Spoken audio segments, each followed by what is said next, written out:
Hey everybody, it's Romania Black. So we're on episode 26 of season 4 of Attack on Titan. We have 3 episodes left.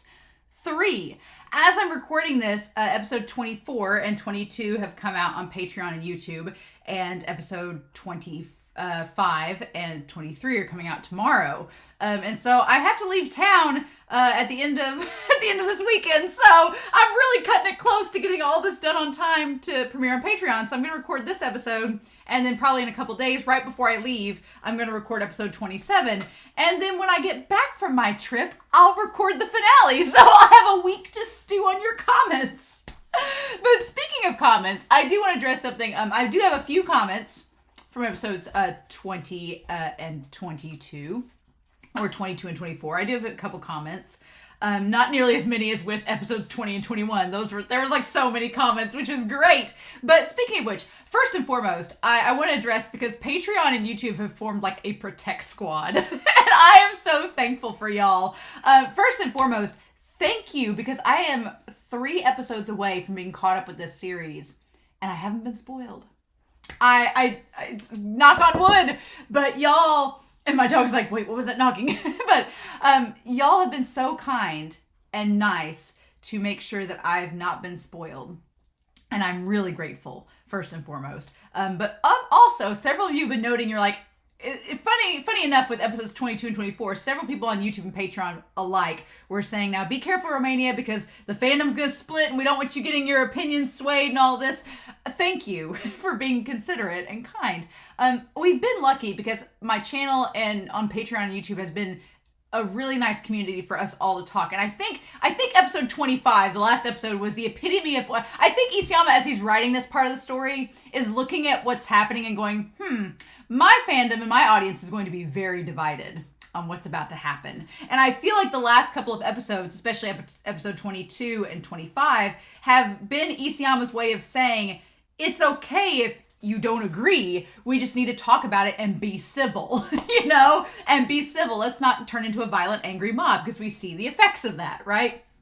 So first and foremost, I feel like my channel and the comment section especially has been pretty civil, and I hope that it stays that way. Everybody's been we've all been adults about this. We've agreed to disagree, and then we've talked about it, and then we move on at the end of the day, and it's fine. And so I want that to continue. I know that there's toxicity in any fandom, but I've liked that so far things have been pretty cordial. But I can imagine at this point in the story, there's a clear divide, and people will either, if you're an Eren fan, you're probably going, what?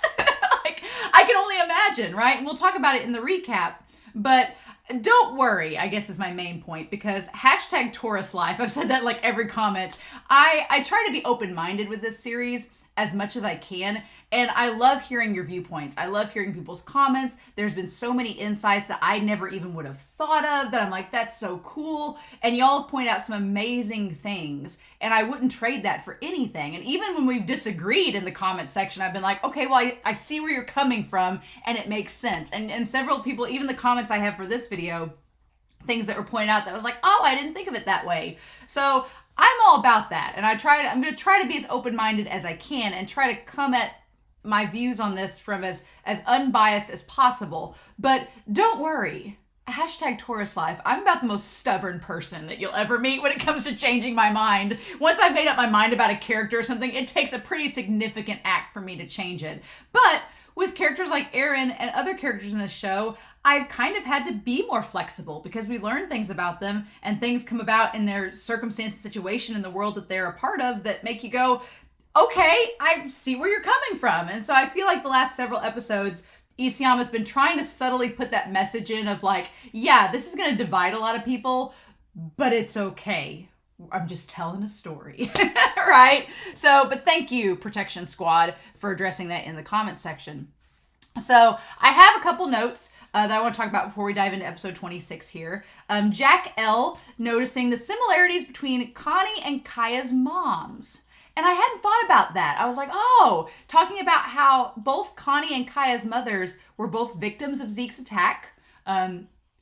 in Kaya's mom's case, her being eaten by the dad of Connie, and in Connie's mom's case, her being immobilized and turned into a pure Titan.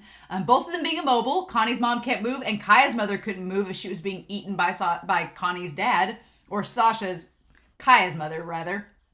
And then I like the idea that when Kaya finds out that Connie's been going to his mom over and over again over the last 4 years, it seems like she kind of puts herself in Connie's shoes, as Jack L. explains, and kind of comes at it looking from his perspective. And I thought that was really interesting. I was like, oh, that's really cool. I'd never thought of Connie and Kaya's mothers as having these similarities, but they really do. Parallels, Isayama, everywhere, even with mothers of side characters. How you can't resist. Alexander Q, I really liked, Alexander, your comment in episode 22, talking about knowing people like Eren. And that's not to say it's a bad thing, but knowing people like Eren that once you try to talk them out of something or change their mind, they just double down. They just double down on their views and they're like, nope. And I feel like Eren can be like that. But also Alexander Q points out, and I don't know if you exactly said this in your comment, but it made me think that Eren is kind of like Connie in the weirdest ways. In that, you did talk about this, in that with Connie wanting to sacrifice Falco to save his mom, it's the only thing Connie knows to do in the moment. He knows it's not right. And you kind of suspect by the end of that scene in episode 24 that he's not going to do it. He's not going to go through with it. But that's all he knows. That's all he can rationalize at the moment.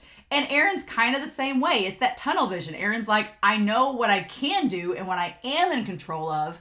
And that's what I'm going to work with. Whether it's right or wrong, that's all I know. And that's what I'm going to work with. It's the only choice I see as viable.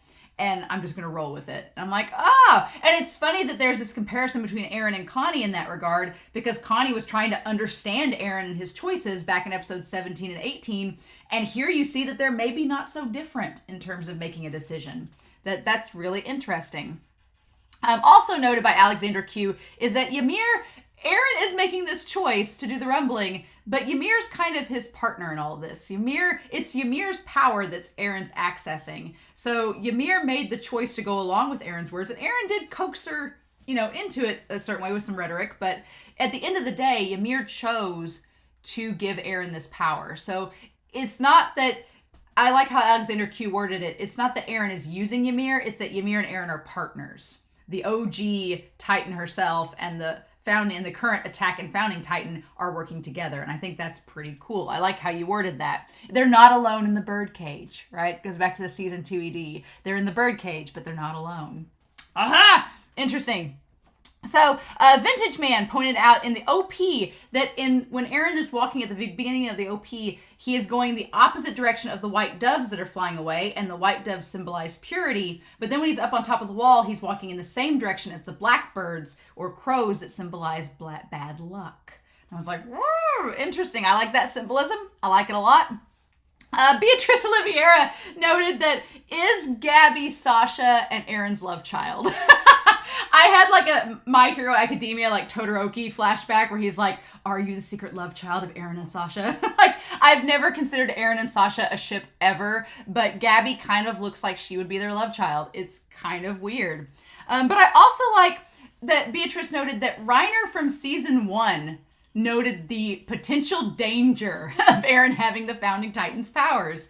Even back, I think, in my opinion, from episode 3 of season 1, the moment that Reiner took Eren to the top of that peak overlooking the lake and Reiner figured out Eren's resolve, I think that's when Reiner knew, this kid. and then it's only gone from there. But I like that we got that foreshadowing way back in season 1 with Reiner. And now Reiner, he's seen that, yeah, he was right. Eren has this power and can do some very damaging things with it. And Reiner's not even mad. He's just hopeless. He's like, I knew this was coming all along and I did nothing to stop it. And he just has given up hope. I'm a little bit worried about Reiner's headspace and all of this right now. Because, yeah, he got a nap. But he just also got the tar beat out of him by Jean. And he's not in the best of mental capacities right now. So I'm a little worried about Reiner. I'm like, maybe you should stay back and watch over Gabby and Levi. Maybe you should stay back and not get involved, Reiner. Because you're not in the best headspace. But I like that Reiner saw the potential of Eren as being a threat to not only the warriors, but potentially bigger than that. But you have Mikasa and Armin, and the way that Beatrice described it, Mikasa was kind of blinded by her love for Eren. She just kind of was like, no, it's out of love that he does these things. And then in this season, she's kind of seeing a different perspective and different side of it. And then Armin was blinded by his friendship. He didn't want to accept the fact that Eren could do something like this. But it's now happened, and he has to deal with it. Sagnorm brought out a really good point that the Eren as the founding Titan can technically do anything, and is there for, like, we've established the paths are like you're there for a second and you're there for an eternity. So Eren's had all this time in the paths to do whatever. We don't know what Eren's thinking. We haven't checked in on Eren since episode 19, 20, 21. So we don't know what Eren is thinking at this moment. And I don't want to be spoiled. Well, I'm sure Isayama will get us back to that point towards the climax of this. But Eren's had all this time to think about this stuff. And Eren technically could do anything with the founding Titan powers. He can control any Titans, any Eldians, look at any of their memories, with the exception of the Ackermans. So Mikasa and Levi are the only ones he technically can't do anything with. But the ironic thing of all that is, and what I love about Isayama making this world building is, Isayama has very cleverly made Eren this type of character. And Eren is still in character throughout all of this. It's very true to his nature from season 1. Eren's not fundamentally changed, but it's really clever on Isayama's part because we have the omniscient godlike power that can do anything. But the thing of it is, that's not in Eren's character. Eren's character would not, at least I think, would not enslave anybody. He wouldn't make people do what he wanted. He wouldn't wipe their memories out. He wouldn't make them do things because that's taking away their freedom. And Eren is fundamentally against that. So it's very cool that Isayama gives Eren this omniscient godlike power or access to it, but Eren's character would keep him from ever using it in a way that would be like any other, like a Zeke or a Karl Fritz or a King Fritz would use it. Eren is not about that life. He's not about enslaving people like that. So that's really cool. I actually kind of appreciate that. And it makes me go, okay, because that's so easy. Like as a writer, you could just write yourself out of a plot contrivance and being like, well, Eren has the founding Titan powers. He can do whatever he wants. Okay, it's over. But no, that doesn't go along with Eren's character. And Isayama has built 4 seasons up, like how many chapters, building up over 100 chapters of Eren as this consistent, solid character. And in keeping in that character and giving him this power, he kind of writes himself away to not get into a loophole with it. And so I don't know what all will happen from here on in. I don't want to know. I want to be surprised. But that, Sagnorm, is going to be a really cool comment to tie back to when the series is over. So thank you for that. Sacha noted that Armin's suicidal move was more like a gamble of Erwin's. And I was like, yeah. So I love that. I love the idea that in Armin becoming more and more like the spirit of Erwin. Yeah, jumping into the Titan's mouth for Connie's mom and gambling that Connie was going to save him. That was a very Erwin-like move. I was like, okay. I was debating back in episode 24 if he'd actually do it, if Erwin would do something like that. But no, the spirit of the gamble is very much in Erwin's wheelhouse. So I like that. And then also noted that Mikasa is dressed like Kenny with the trench coat. It's a very Kenny-like fashion. I was like, all Mikasa needs now is the hat. And she's Kenny 2.0. And Levi will have flashbacks and it'll be great. So I really like that, Sasha. That was great. And then another Sasha, a Sasha, not a Sacha, there's an S in between, talked about the idea about striving for peace. And we were talking about Karl Fritz and the whole thing about the Wall Kingdom and its construction. But Sasha brought up this idea of, peace. Is it, it doesn't seem like it's likely in this world. And I commented back saying like, yeah, it's going to be very hard if at all possible, the way that this world is set up. But Isayama's whole point, I think, in last episode and before, is just getting to this idea that you're supposed to try. That you keep trying. It's like Nicola said, you keep trying. And I thought about it, and I told Sasha this in the comment, it kind of ties in the weirdest of ways to what Eren has said as the attack titan. The idea that even in death, even if you die, you keep moving forward. And I'm like, man, you could twist that just a little bit and say that, yeah, even if you die trying to establish peace, even in death, you keep on trying to establish peace and try to get diplomacy to work, and you keep trying no matter what, even if you die. You keep trying, and it will have an effect. So you could look at Erwin trying to strive towards his goals, like the impact he had. We've seen the impact Erwin's death has had on so many people and how he's influenced people even beyond death. There's that. We've seen with Sasha's death, how she's influenced people even beyond death. In episode 22, when Gabby saved Kaya and she saw Sasha in Gabby.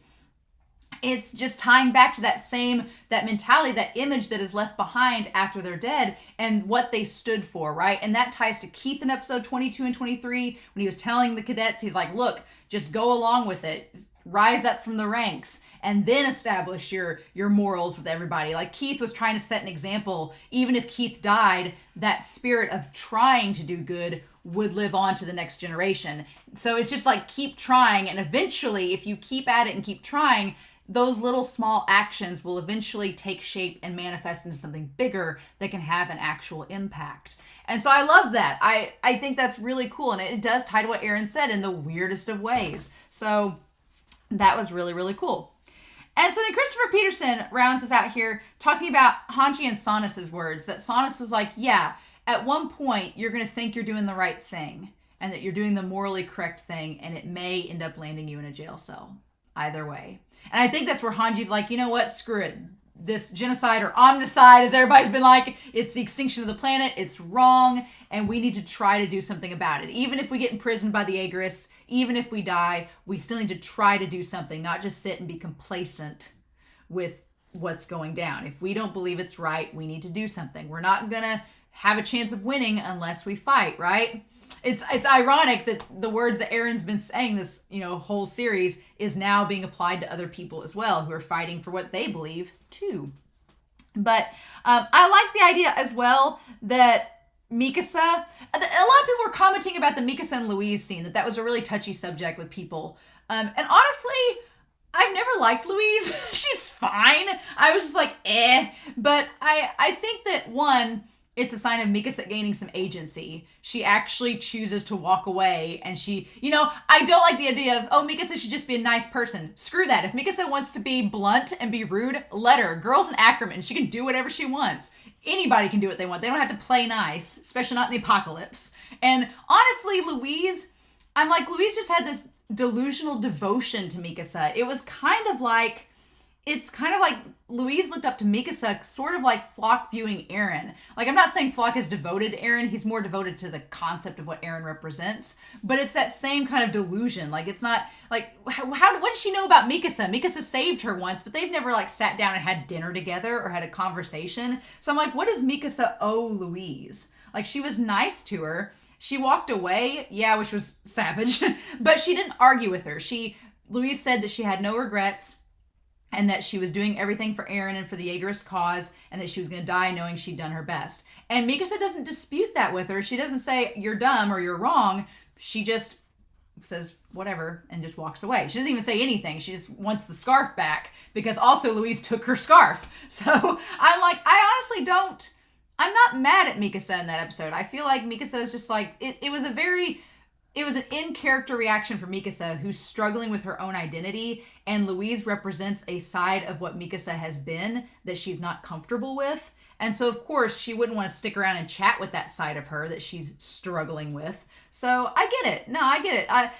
We talked about it in the last couple episodes, but I honestly, I can see why people would not like several things that happened in episode 24. I can see it. But I'm fine with it. It's definitely probably for me one of the weakest episodes of the season, but that doesn't make it bad. It just is, it's tying things together and setting things up. It's a very loose ends episode, and y'all have said it's one chapter adapted. What a chapter. But I feel like it's been setting up for the rest of this season. So I'm fine with it. I'm like, what else were they gonna do? Just sit there and wait for the apocalypse to be over and then just, that's the whole thing. Jean's thing in the last episode, it's a delusion. It's not real. He's not going to have a comfy penthouse. That's just the devil's whispers, right? That's the Burger King whispering him that you got the $5 off combo, but the coupon's expired. So, So I've only talked for 20 minutes. I looked at my comments and was like, I will only talk for 5 minutes. And we saw how that went. So, in any case, Thank you all for your comments. Thank you all for your kind words. And I'm actually really giddy. I can't believe I'm at 3 episodes until I'm caught up with y'all. It's wild. How are we here? So we'll talk more about the recap and what's happening after this with episodes 27 and 28. But I've rambled enough already. Let's dive into this episode, shall we? We're gonna start episode 26 of season 4 of Attack on Titan, and we're gonna start that here in 3, 2, 1, and let's go.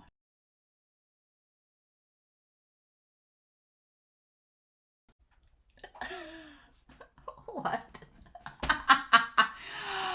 I can say with full confidence, I can see why someone would have been angry at the end of the episode. Holy cow, I didn't think Connie would shoot them. I did not. I did not think that Connie was going to shoot them. I thought when he took the gun away,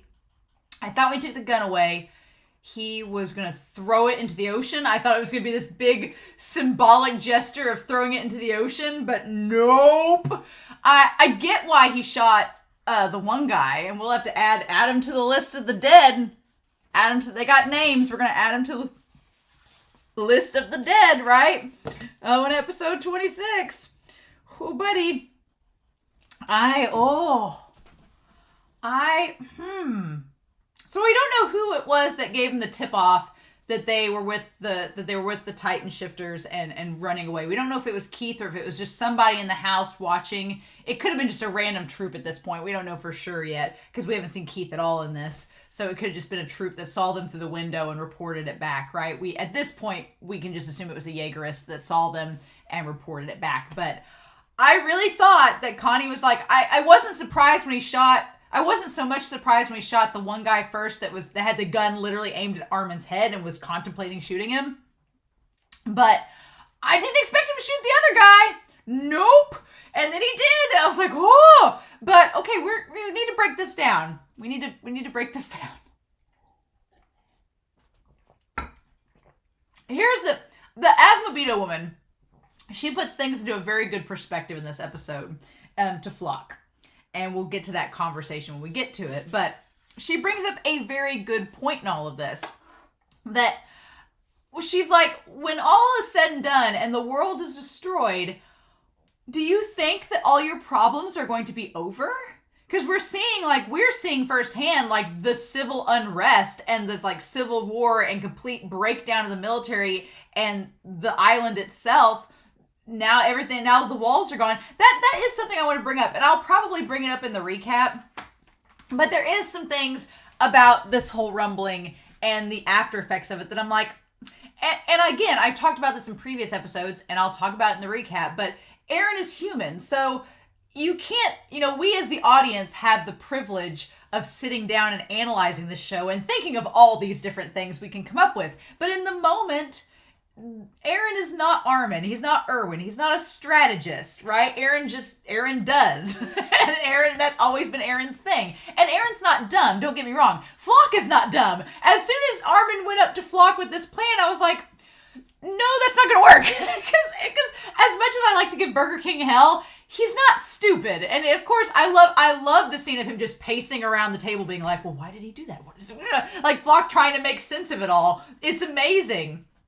But yeah, Flock's not dumb. But I think that, in the moment, Eren's always had this one goal, and he's finally met that goal. And so, if you think that's the only choice that you have, and you think it's the best case scenario, and it's going to do the most good, then you don't always think of, okay, well, what are we need to just break down like all of the, I'm going to try to be as unbiased as possible, but I'm going to say my opinion about some things. Some things I'm like, and some things I feel like I'm going to try to break down what I think Isayama is doing with all of these moments and why characters are doing things that they're doing.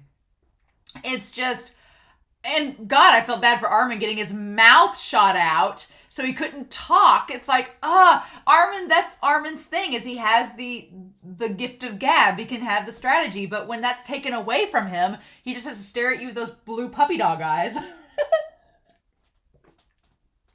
And old Sam or Ditz or whatever had to not put down old Yeller,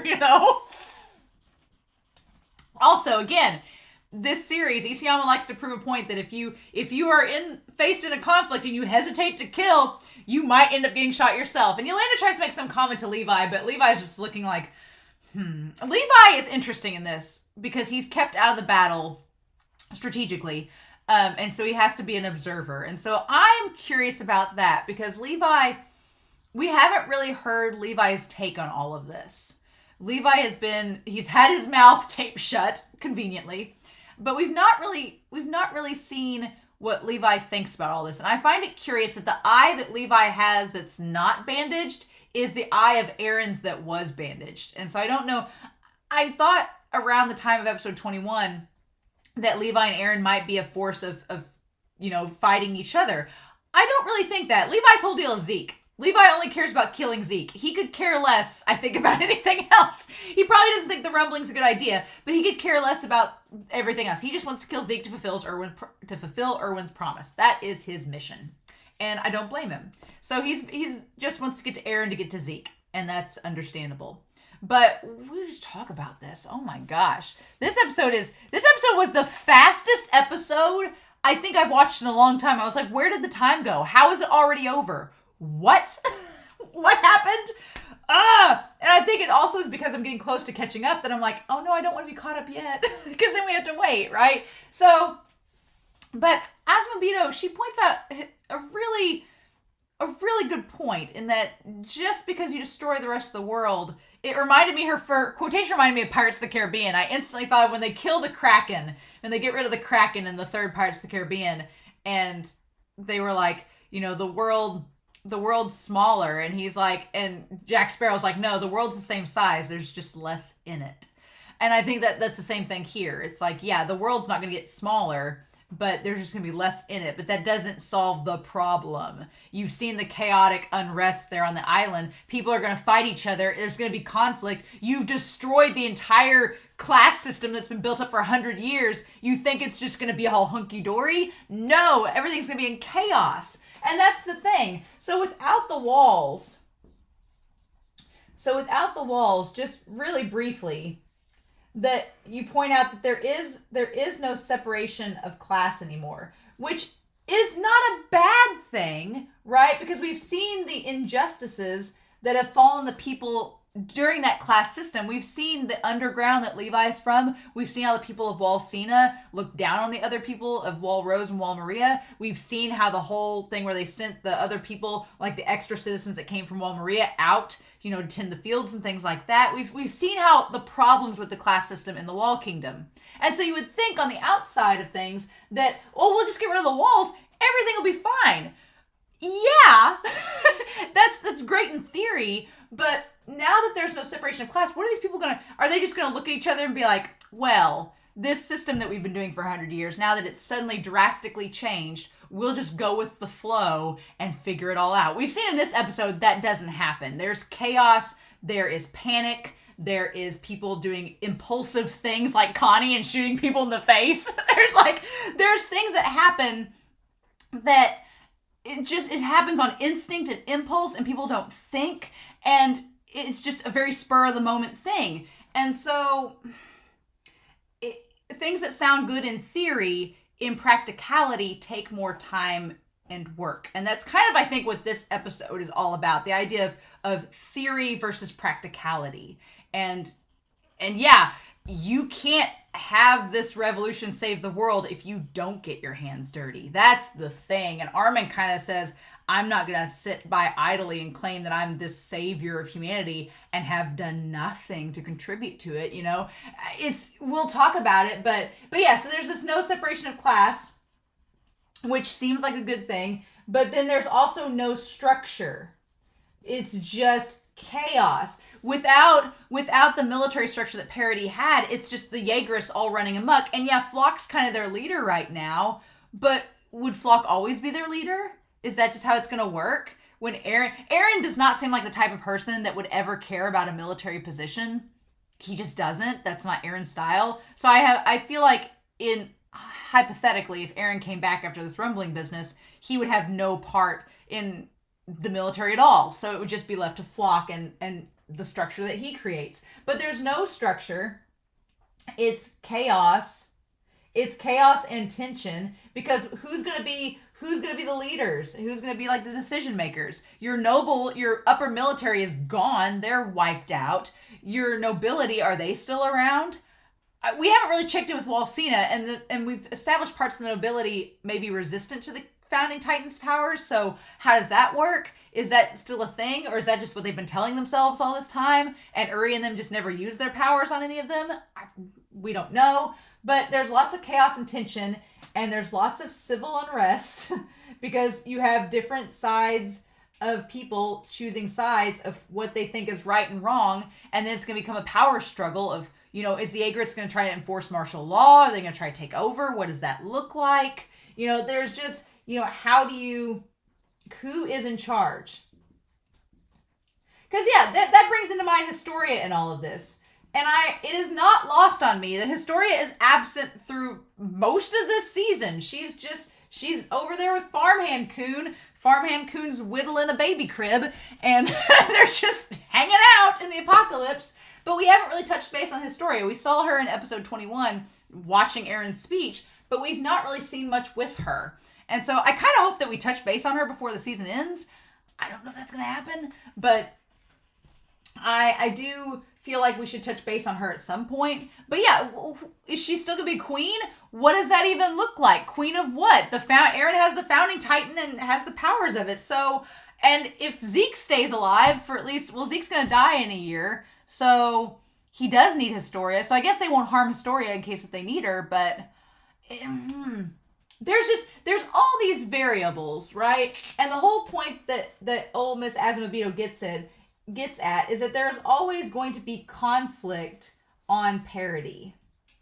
There is always going to be conflict on parity. That was the whole thing with Kenny and the squad and what Rod Reese had the military police doing. They were doing these, behind doors things to keep the peace. They were silencing people. Or is that what Flock and them are going to have to start doing? Have their own military police, form a structure, do all this? She brings up this point that, you're going to destroy the rest of the world, but that's not going to make peace on this island. You guys are going to fight this out. There's going to be conflict. You've not solved any of your problems. You've just made the world shrink a little in terms of population, and you've just taken out some spokes from the wheel, but the wheel's still spinning. So, it's a mess. This is a mess. And I think Isayama intends for that. Isayama's like, what I like about this episode is that Isayama does not the plan doesn't go according to plan, right? And you kind of knew from the onset that it wasn't, but I like that Isayama doesn't treat Flock as dumb. He doesn't make Flock go, okay, Armin, we'll send the engineers right over. No, Isayama treats this very realistically in that, no, Flock would not instantly be like, he'd think, well, why didn't they do this? Why didn't they use the locomotive? Why didn't this happen? What's going on? And I feel like a part of that is the desperation of our crew. They don't have access to the locomotive, so they can't use it. We're left with little to try and nip this in the bud, as Flock says, and have as few casualties as possible. This is the compromise that we came to, for better or for worse, right? Because they came in there hoping that their strategy would work and nobody would have to die. And it didn't work. And so it's like, well, now what do we do? And the other side is not going to hesitate to shoot you. So I feel like, though, that Sam and Dents, or whatever his name is, we'll get in a minute, I feel like they shot at Armin deliberately because they knew he wouldn't die. They just incapacitated him. They knew he was a Titan shifter and that he was going to heal himself and he wouldn't die. So they were like, we can shoot him to make a point and make a warning shot. It's fine.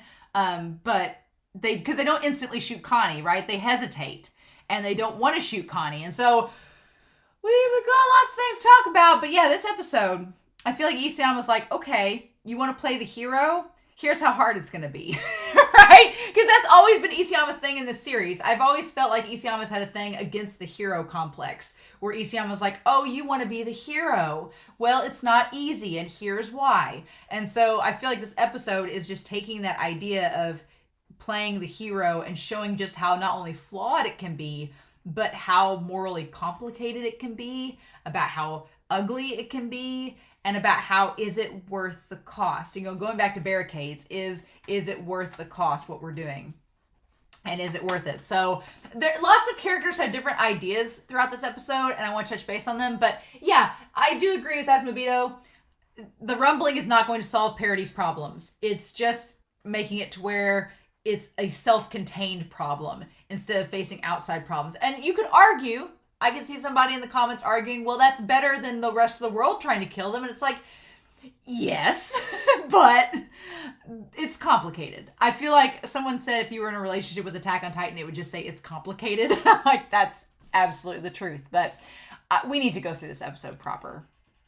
So I wondered who had the spyglass. Of course, it's Magath and Hanji. I actually like Magath and Hanji as a duo. I like them together in this. They balance each other out very well. Because Magath can surprisingly get emotional. Like, Magath goes through some turns in here. And we'll talk about Magath when we get to him. But I like that Hanji and Magath kind of keep each other. I feel Hanji and Magath's relationship is kind of like Armin and Jean's, right? That they both have similar viewpoints, but they go about it a very different way. And so you see Hanji and Magath talking things out kind of in the same way that Armin and Jean talk things out. And I think that's a really neat parallel. But we see the Jaegerists. Everybody's got there's the Thunder Spears. They're all gathered on the rooftops and all around. They are prepared for something to go down. They knew. And I like the Hanji says, I never imagined Flock would take action this quickly. No, Flock's had a bad day. And that's the thing. Flock, you've made a mess of Flock and, him as a leader, because Flock views himself as a leader and as a figurehead at this point, and you made him look bad. So yeah, he's going to rally the troops and be like, shit. And Flock, probably being in his paranoid state, is like, let's assume the worst. What's the worst thing that could happen? Oh, they would go to this ship to try to get the flying boat and get out of here to go attack Eren. I'm wondering how many people fit on that flying boat. It does not look that big. So I'm wondering how many people would actually fit on it. It doesn't look like you'd fit all 8 of them or 9 of them or 10 or however many there are. It doesn't look like it would fit everyone on the flying boat. So that's curious. I feel like it's not big enough to get the job done, to get them to Eren, right? I feel like somebody would get left behind. Because yeah, it just looks like a little flying boat. It looks like maybe 2 or 3 people could fit in there at the most. So what would we be doing? And I will say this for Hanji. Hanji just got onto themselves last episode for assuming too much and being complacent. But Hanji does not give Flock the benefit of the doubt. Hanji underestimates Flock in this and says they probably doubt we're still around, let alone trying to stop Eren. No, that's not it at all. They do think you're trying to stop Eren. So I am a little bit like, Hanji, really? I think you underestimate Flock a lot. So I'm going to put Hanji up here. And yeah, I do believe that Hanji underestimated him. And it kind of goes back to Levi's whole thing with Zeke. Levi did not think that Zeke would be willing to die for his cause. Surprise, he was. And I think that Hanji underestimates Flock and says, "Oh well, Flock wouldn't think we're traitors." No, he does, because he's paranoid like that. Because that's absolutely what he would think. So I was a little bit like, "Come on, Hanji, you know better than that." And I think Magath is kind of like, and Magath doesn't really know Flock, so Magath can't really offer any insight to Hanji in terms of that. But Hanji does bring up the boat is easy enough to destroy. So it would take, and I like this idea. Drop my marker.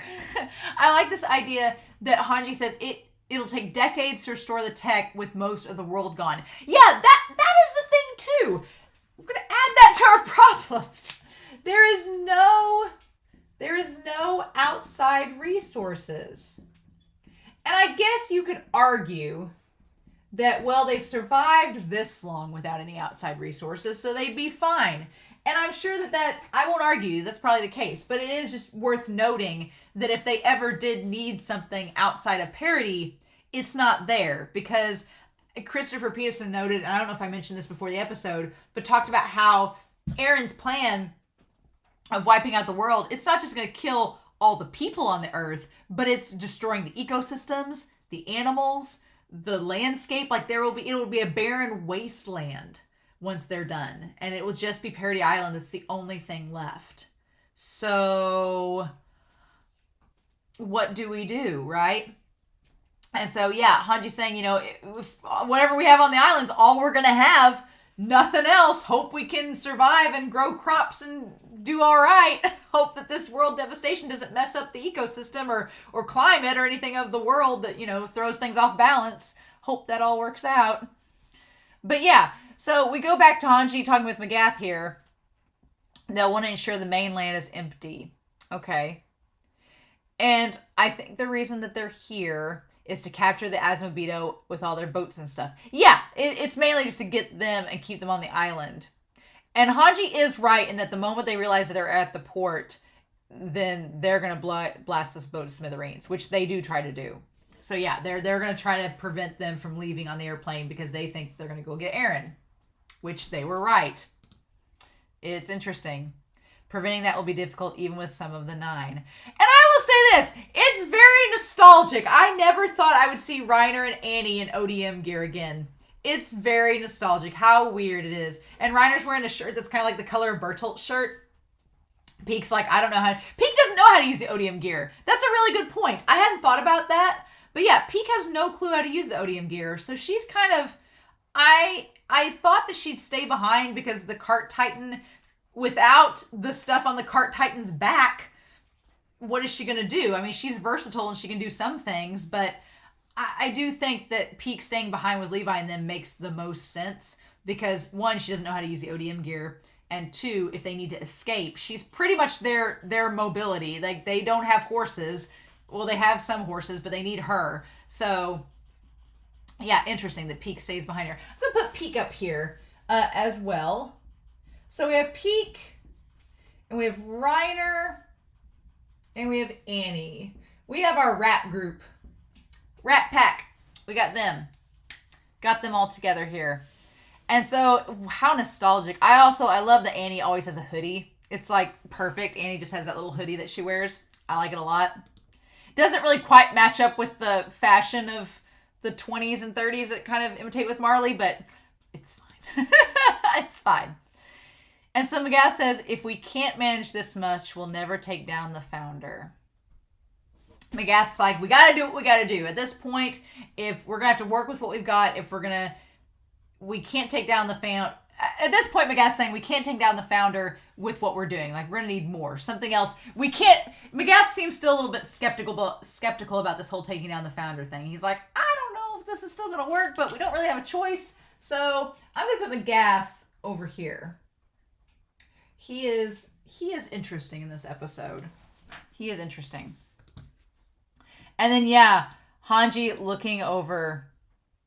And at first I was like, what are they looking at? And it's the steam. All the steam rising in the air.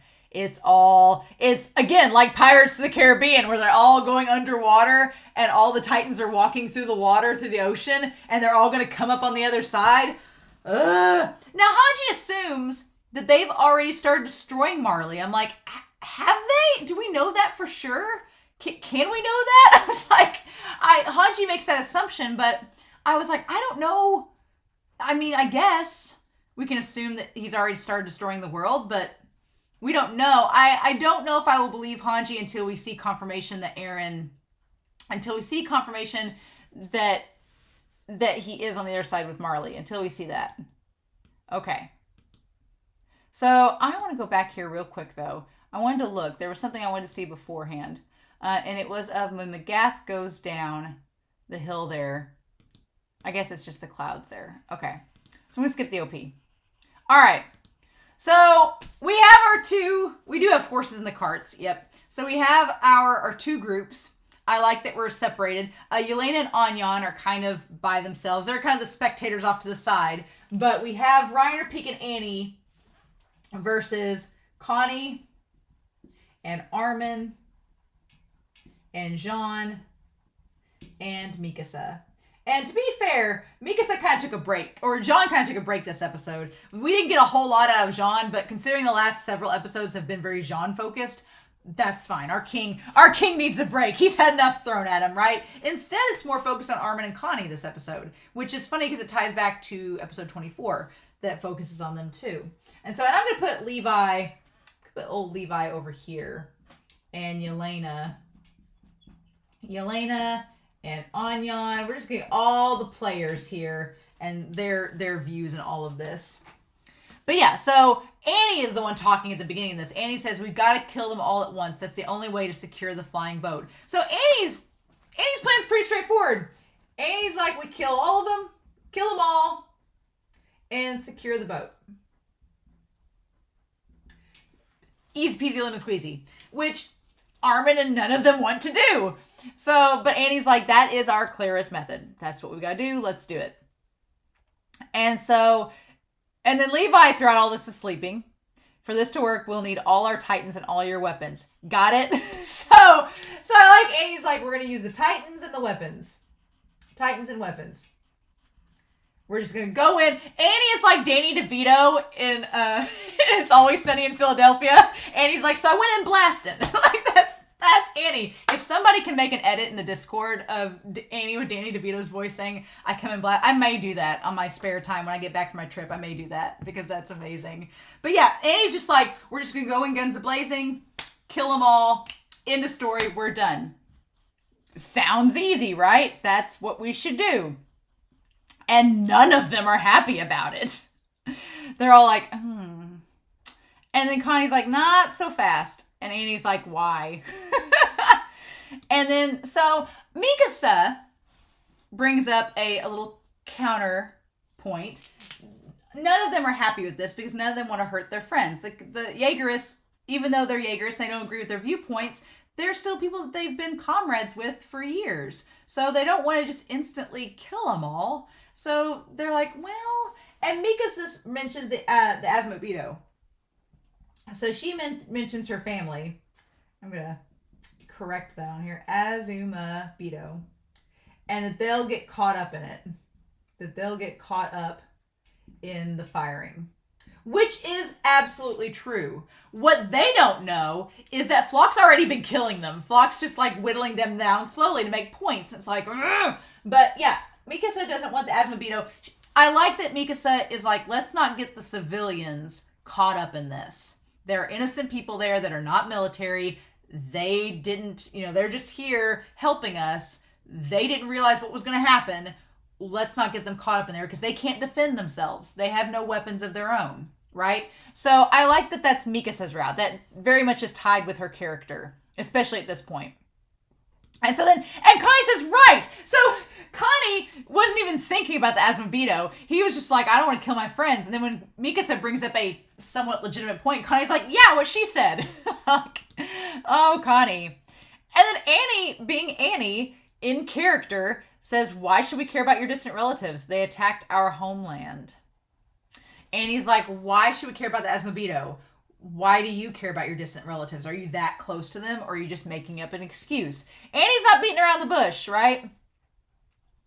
So, and Annie's like, but then Peak counteracts what Annie says. Peak says that the Azumabito should be kept alive. Should be saved. Yeah, Peak, Annie's looking at this being like, I don't care. Let's just get in and do the damn thing and be done. It very much ties to Annie's character, because even back with Shiga and Sheena, Annie's like, let's just get the mission done and go home. Annie just wants to get back to her dad. Like, she doesn't care. For better or worse with Annie's character, this is aligning with Annie's character. That's just how she is. And Peak, lining with her character, is saying, now wait a minute, we don't want the Azumabito to be harmed because they are, a bunch of engineers, people with technology.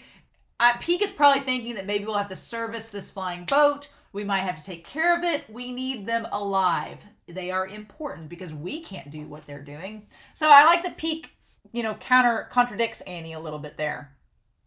I like that. And then, isn't that right? And goes to Anyan. And Anyan says, I can pilot the boat. And I like that ties back to episodes 6 through 9 of part 1, where Anyan was the pilot. I like that we established that. Because, yeah, that is the thing. If they save the flying boat, who is going to fly it? Well, Anyan's like literally the only one that knows how. So it's important he stays alive. Which makes me nervous.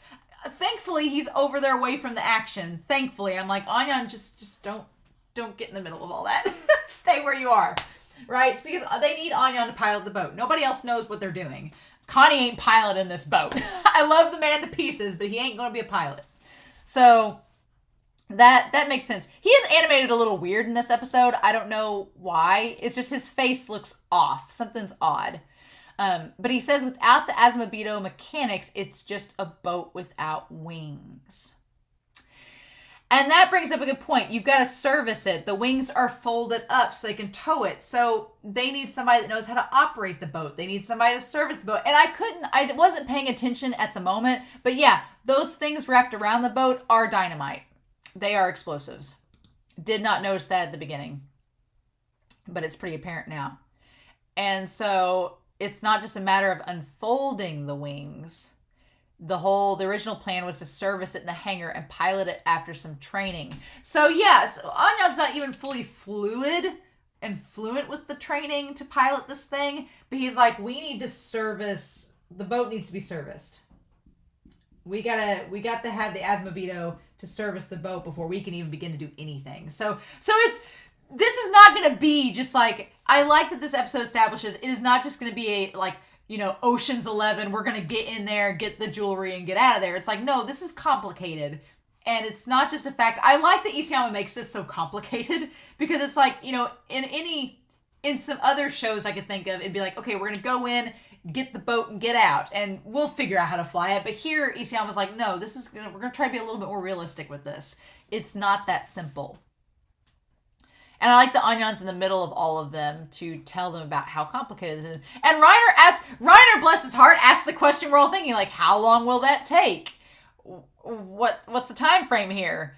And he's like, I don't know. It depends on the Asmodeus. So that's the problem. This whole plan, we rushed into this plan to go get the boat. Like, that sounded like a great idea. But now that we're here and we're trying to, formulate a strategy, all of the complexities are slowly rising to the surface. And I feel in a lot of ways it's a meta commentary on this entire season as a whole. It's a commentary on this season because, it's easy for us to comment and say, well, this person's right and this person's wrong, and their view is right and their view is wrong. But then when you sit there for a second and you start to break it down, it's like, oh, this is complicated, much more complicated than I thought. Wait a minute. And so it just gets thornier and thornier, right? And so now that we're here to get the boat, it's suddenly realizing that, oh, we're depending on the Asmodeus. We don't know how many of their people are still alive. We don't know if any are still alive. We don't know if the people that are still alive know how to service the boat. We don't know if they're going to help us. There's a lot of unsaid factors here that we are assuming are going to go a certain way, but we have no clue. And that's what's so, tense about this episode. It's like, oh, crap, what are we going to do? It's a lot. And I like that Mikasa grabs her wrist this is a part of Mikasa that she's acknowledged but not fully embraced. And you can tell Mikasa has a connection with her family, but she's way back in savagery, and then she's like, I don't want to just go away with you all. I'm dedicated to being here on the island. And now she's like, well, I want to keep my family safe, but what can we do? What should we do? And she's trying to grapple with that, right? And Annie's like, okay. Annie's like, just so we're all clear. It sounds like you want to protect the Asmodeus while they service the boat. She's like, okay, fine. I like this. Annie says, you want the Asmodeus, and she's like, not just that, without killing any of the Jaegerists who come to stop us, huh? So Annie's basically saying, you want it all. You want it all to go easy. She's like, you want everything to work out in your favor. You want to protect the Asmodeus. You want them to service the boat. And you want all of this to happen while the people that are trying to stop us are not going to get killed by us. So that's where we're at. We're just going to hope that works. And I do appreciate that Annie is realistic in this, because Annie and Reiner know firsthand from everything with Shiga and Sheena just how the best laid plans can go awry quite quickly. Like, the littlest thing can destroy everything. And so she's looking at this from her own experience, saying, you guys, these plans have worked out pretty good for y'all. What happens if it goes wrong? And she's pointing out that, like, you want to just save the people and not, even though they're going to be trying to kill us, you don't want to kill them. Is that what this is? And that shot, like, all of them are just like, yep, that's what we're thinking. And Jean says, if possible, we've known them since we were cadets. So Jean says, we want to keep casualties at a minimum. And again, that ties to Jean's character perfectly. Jean's like, if possible. I like that, if possible. Saying that we need to try. We're going to try. We've known him since we were cadets. Which is kind of a weird statement if you think about it, because he's telling Annie and Reiner that, and they've known Annie and Reiner since they were cadets. So, I mean, for a while, there's, that 4-year period where they weren't with them, but it's still kind of interesting that he says that. But it's very much in Jean's character. It makes sense. And Annie's like, okay, then what's your plan? Tell me. How do you plan on buying enough time? I love this. How do you plan on buying enough time for the Asmodeus to service the flying boat without killing anyone? What you got? You know what? In the funniest of ways, Annie is a lot like Eren in this. Annie is a lot like Eren. Because Annie is saying, okay, if you have options that will work, let's hear them. What are they? And that question she poses to Jean it reminded me so much of in Sound Argument, where Eren and Hanji have the conversation in the basement, where he's telling Hanji, if you've got other options, let's hear them. And Hanji doesn't have any. And this is that exact same reflection. Annie and Eren have always been similar since season 1, but I like that even 3 seasons later, Isayama is keeping Annie's character very consistent. And Annie's just like, yeah, well, okay, fine. Like, that's great you don't want to kill anybody. It's great you wanted them to service the boat, but how are we going to do it? Because Annie's saying, I don't want to go into this without a plan, and if you all are hesitant, then we need to sort that out now. We need to figure this out before we go any further, right? And they don't, and I love Annie says, let's hear it, Armin. Don't you have a grand plan like when you cornered me? She just comes out and says it. She comes out to Armin and says, your grand plan. Like, when you cornered me, you had this plan. What? Don't you have anything similar? And so I like that she calls him out, and we get to see, like, her and him looking at one another. But and Armin doesn't. Armin's like, I don't. You could tell in the moment, you could argue that Armin is maybe thinking that Annie's right, that they're not going to be able to do this without killing the Jaegerists, but he just doesn't want to admit it. But, so if we look back on that plan in Smile, their whole plan was to corner, but here, there is a big difference though. I will argue for Armin's sake, there is a big difference in the plan between cornering Annie and this whole boat thing. They are totally different plans, because back in Smile, Armin and them, they were cornering one person. They had to corner one person. Now, granted, that one person had the power of the female Titan.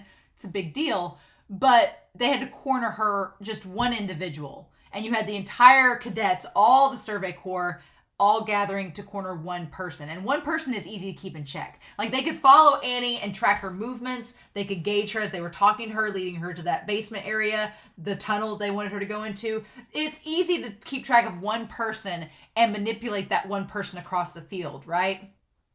Especially if they're unsuspecting like Annie was. But this is a totally different situation. This isn't just cornering one person and having like an ambush, because back then they had, dozens of Survey Corps members. They had Armin, Eren, and Mikasa, and they had Erwin and all of them. Like, everybody, well, Erwin and Jean and them were off in the carriages, so they weren't there. But you had dozens of people rallying to corner one person. Here, you have 7 or 8 people going against dozens of cadets and Jaegerists to try and do a much more vague goal, which is to secure a boat, but you also need to get these other people involved to service the boat, all while keeping these other people at bay, all while not killing anyone, all while keeping the Asmodeus safe and keeping yourselves safe. So this is a lot more complicated than when Annie was cornered back and smiled. There's a lot more factors that can go wrong with this plan, and there are a lot more variables, and I think Armin knows that. But if he tells her that, then she's going to be like, see? Because, yeah, she's basically cornered Armin in this case, because she's like, oh, you're going to tell me that it's more complicated and different? Because if he does say that, she's going to say, okay, then we need to get rid of them. So it's almost like she's just baiting Armin to try to argue with her, and he won't do it because he knows that he doesn't have an answer for her. And then that's when Peak says the exact same thing that we're all thinking. Peak's like, there is no such plan. We either wipe them out or we lose the boat. That's where we're at. So Peak rationalizes with Annie, but Peak in the end says the plan has to be to either kill them or lose the boat. Do or do not, there is no try. And Peak's just like, there's no point in even, we either do this or we don't. It's too complicated to try to skirt around the fact that we're going to have to fight these people. Yeah. And I like that Annie has her arms crossed like, see, I told you. I told you, listen to Peak. Precisely, Peak. There are times where I miss Zeke a little bit.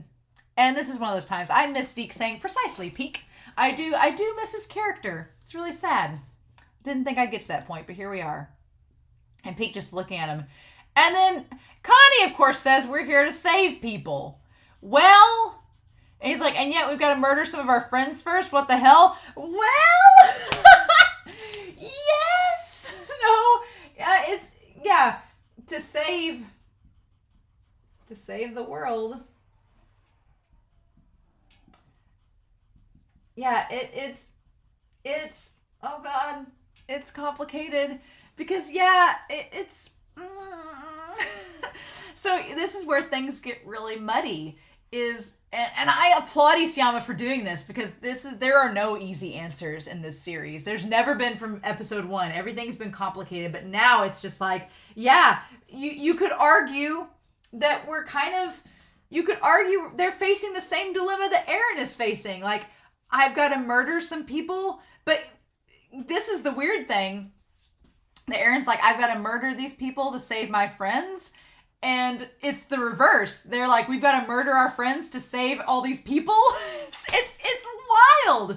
But yeah, basically, it's this whole, the needs of the many outweigh the needs of the few. And Eren's whole thing has been, since the rumbling is essentially the rumbling is the needs of the few outweigh the needs of the world, is the rumbling. And what is being proposed the last couple episodes between Connie and Armin and crew and the warriors is the needs of the many, the world, outweigh the needs of parity, is what they've been getting to. But now, it's all, again, going back to Elena's words, there's nothing more enticing than saying, I want to save the world. But it's not that easy. And it's not this fantasy. There is a harsh reality to that. And the harsh reality is, all the plans in Attack on Titan involve sacrifice. Every plan, Eren's plan, Zeke's plan, this plan, they all involve sacrifice. And even Flock's plan, everything involves some kind of sacrifice. And Connie is being like, oh, we've got to murder our friends for this to work. Mm-hmm. If they go against you all, then yeah. And I think Isayama does a good job of presenting the concept that no one fully in this series is in the full wrong. No one is in the full right either. I mean, I don't like Eren's plan of the rumbling. I don't like this omnicide. I see problems with it, but I get why Eren's doing it. And I don't think Eren's doing it out of spite or evil intent. The sad thing is Eren's doing it to save his friends. He's doing it for a good cause, but it's just the fact of what it is that he's doing. That's the problem. And so that's the hard thing, is that Connie and all of them, their plan is to save the world, which is a great cause. It's very admirable. But now they're faced with the harsh reality that there are people that do not agree with them, that are going to try to stop them, and that they're their friends. So what do you do? And it makes more sense now why Eren wanted to distance himself from Mikasa and Armin, because he's like, you guys are the people I'm closest to. I don't want you guys to get involved in all this. But again, there is a huge problem with that. And when we get to the recap, I'm going to talk all about it. I'm not going to waste my breath here. But there is like, Eren, come on. There's a big problem with that. Of just saying, I get why Eren didn't want to involve Mikasa and Armin. The big thing in this, and I'll touch base on it in the recap, is that Eren communicated none of his plans to anyone. He just kept it to himself. And I'm sure that I don't want to be spoiled. It may come out that when we get into Eren's headspace towards the climax of this series, which is what I'm assuming is going to happen. I'm assuming we're going to get to Eren's headspace at some point, even if it's post this season in part 3 or the movie or whatever, and see what Eren's thinking. I'm sure that there are reasons why he did it and what he believed was right. But at the end of the day, him not communicating, him not sitting down and talking with these characters, we spent the last episode having these talks to bring these people together and to get where they could civilly communicate with each other. The fact that Eren did none of that, it's caused all this chaos because his friends don't understand Eren's motivations. They just think that they know why Eren's doing the things that he's doing, but they don't know for sure. They don't know the full scale of the rumbling. They don't know Eren's end goal. They don't know, is Eren going to just stop at the end of the world of what's going to happen? The fact that Eren's not talked with any of them has led them to have to fend for their own, and it's left them to their own devices. And here's where we're at. So I can't be mad at why they're all choosing to do the things that they're doing, because what choice do they have? They don't know any different. They just know that it's wrong. Eren killing the whole world is wrong. So we need to stop him, or at least talk to him.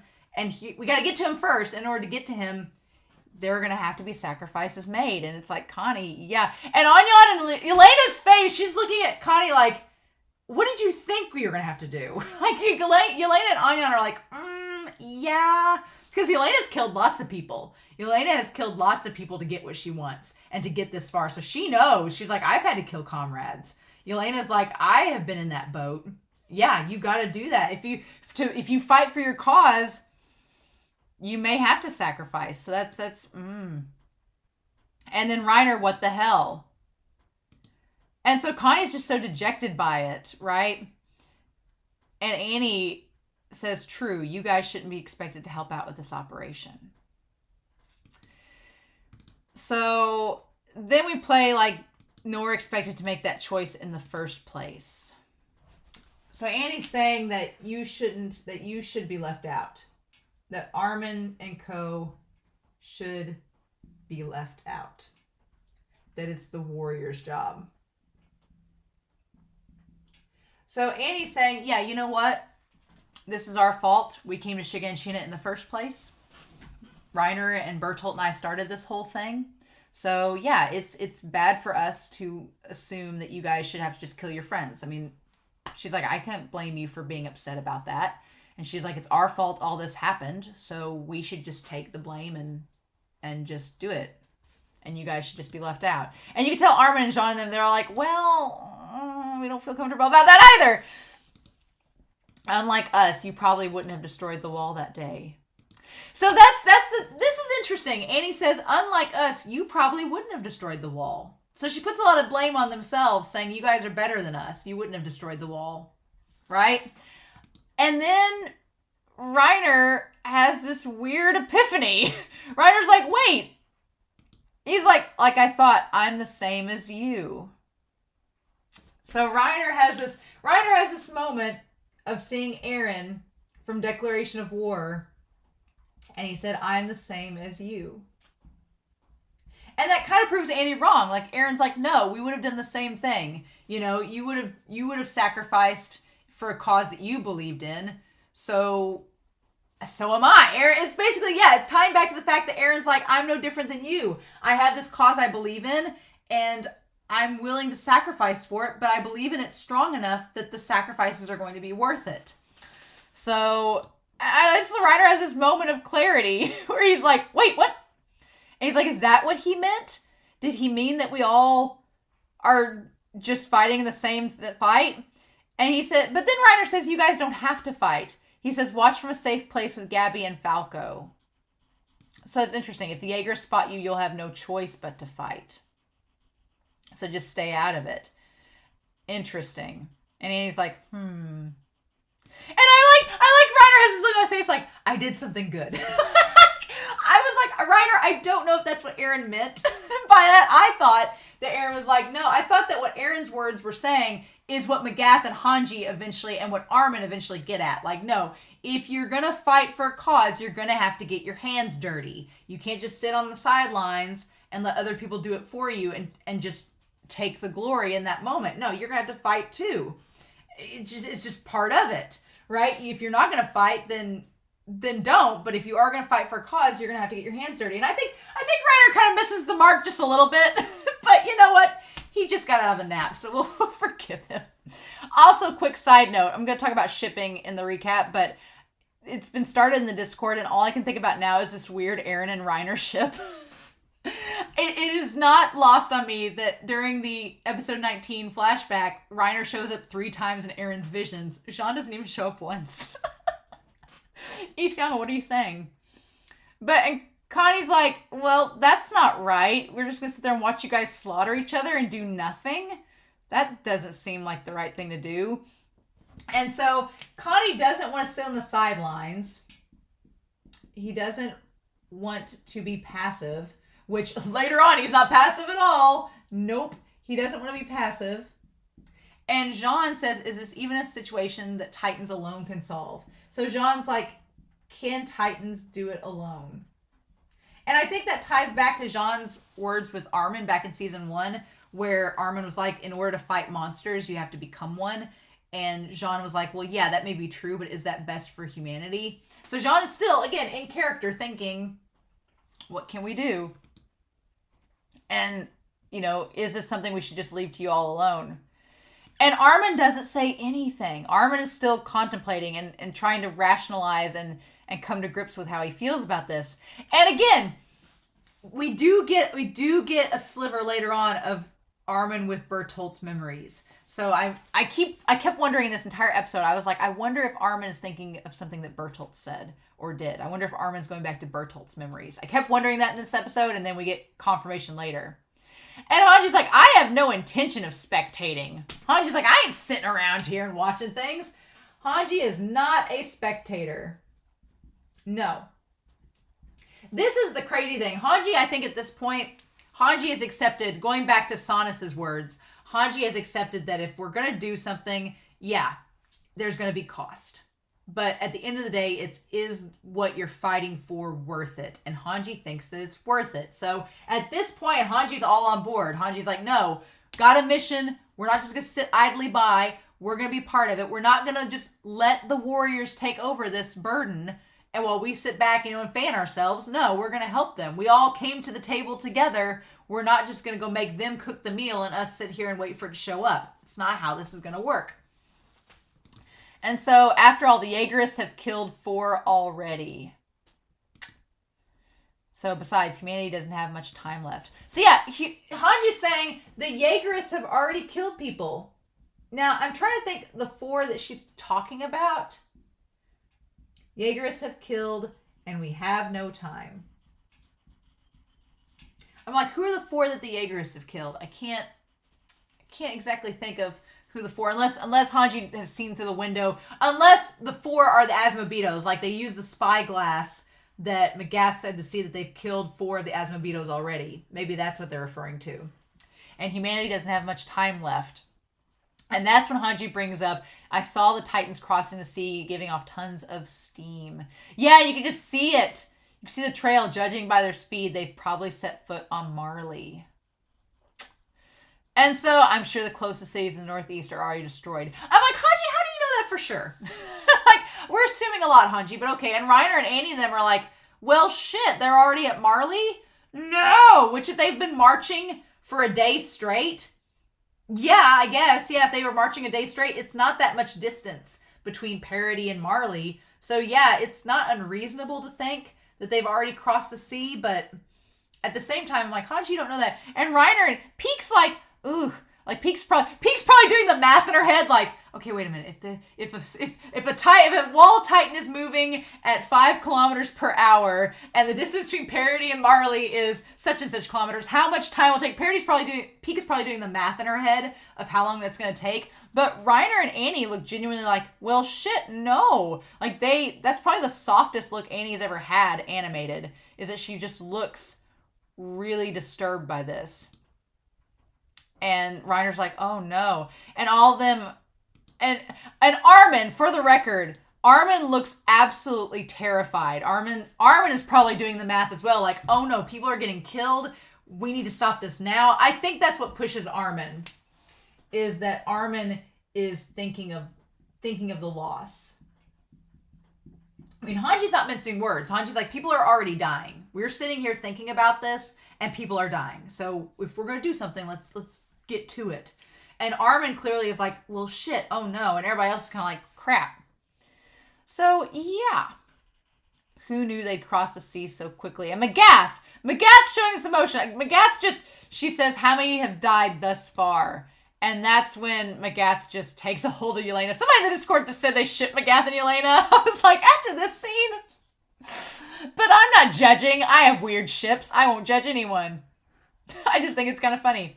Tell us where Eren Yeager's headed. And I'm sure Yelena's like, you tell me. Yelena's like, I don't know where he's headed. I didn't know this far. He says, talk or I'll give you another elbow to bend. And Annie's kind of like, Annie and Peek are like, oof. And Reiner looks terrified, like, ah, shit. Like Magath, like seeing him, because these guys, Peek and Reiner and Annie have grown up with Magath. So they've seen him in action firsthand, so they know how dangerous he is. I'm sure they're all like, oh my god. I really like that shot of Reiner. I don't know, I really like when Reiner's distressed. This is bad. But yeah. Poor Reiner. He just needs a hug. But yeah, Magath, oh my god, with Yelena. And I like the Hanji stops Magath and says, don't be scared, I won't kill you. And Yelena's like, oh good, I'm glad you're not going to kill me. That's a relief. I changed my mind. I don't want to die until I see how this ends. So Yelena wants to see it through. Yelena wants to see to the end. Yelena doesn't want to die anymore. Good for Yelena. Yelena gets some sass back. Yelena gets some of her sass back, which I like. I don't like depressed Yelena. I like Yelena when she's sassy and kind of crazy. So I'm glad that Yelena's getting some sass back. Worries me a little bit, but I feel like that line, I don't want to die until I see how this ends. I feel like in Isayama's writing, that's a way of showing that Yelena's not going to mess too much with the system, because Yelena wants to get to Zeke. Yelena wants to see how this all plays out. So I feel like that's Isayama's way of saying Yelena's not going to die for a bit. But I could be wrong. But Yelena's going to truck through because she wants to see it to the end. But Magath gets emotional. Magath gets emotional because it's about Marley. It's about his home. And the fact that Yelena, who is a Marleyan, helped Eren to formulate and carry out this plan, even though Yelena didn't know exactly what Eren was going to do. That's the thing. Yelena didn't know the extent that Eren was going to use this plan. So I don't know if Zeke anticipated Eren even using the rumbling. So Yelena didn't know. So Magath getting mad at her, she's like, I didn't know anything, so I'm useless to give you information. But Magath getting very emotional, it makes sense because it's his homeland. And he's like, these are my people, and they're dying, and we need to do something, and you betrayed us. Like, the title of this episode is called Traitor, and it reflects on a lot of people, Yelena being one of them. But yeah, so if you take me with you, I might just see where Eren is headed. So yeah, that line there, Yelena's like, I have no clue where Eren is going. This was not part of the plan, but I want to see now. I want to find out with you all. So and her crying. God.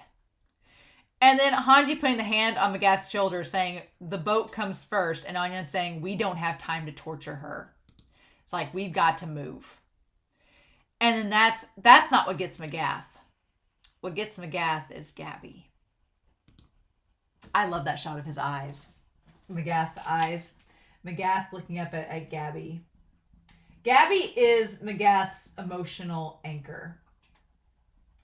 It's the craziest thing. Back in episode 1 of season 4, I wouldn't have thought that because he was pretty crass to her. But from then on, you kind of looking back, you see that no, he did kind of have this little attachment to her that has been slowly peeled back over time. And she kind of is like a daughter to him in the weirdest of ways. But she is his emotional anchor. If anybody's going to convince Magath to do anything, it's Gabby. Because he values her more. When she said, do you value me more than 800 other Eldians? And he's like, no. Mm-hmm. I think he does now. Or if he did back then, he was just lying. But I love his eyes softening and him being like, because he sees her and Falco looking down at him and knowing that he's, in the weirdest of ways, Magath kind of has a Mr. Browse moment. He has a Mr. Browse moment in his apology and trying to set an example for Gabby and Falco. Okay. Fun times. So I could see how some people would maybe be conflicted about this with Magath's character, because up until now, he's not really, I mean, there's been little hints of it throughout the last episode of Magath, especially, I think this is the follow-up to Magath reaching out his hand to Gabby. This is the follow-up to that scene, is back in episode 25, when Gabby stood up and said they were wrong. This child of 14 years old stood up and apologized in front of all of these subjects of Ymir, these parody people, and, basically was crouched over holding onto her gut that had just been kicked, and she made the apology, this child. And I think Magath's really realizing at this moment, he's like, what am I doing? He's like, I was just kicking the snot and holding down Yelena.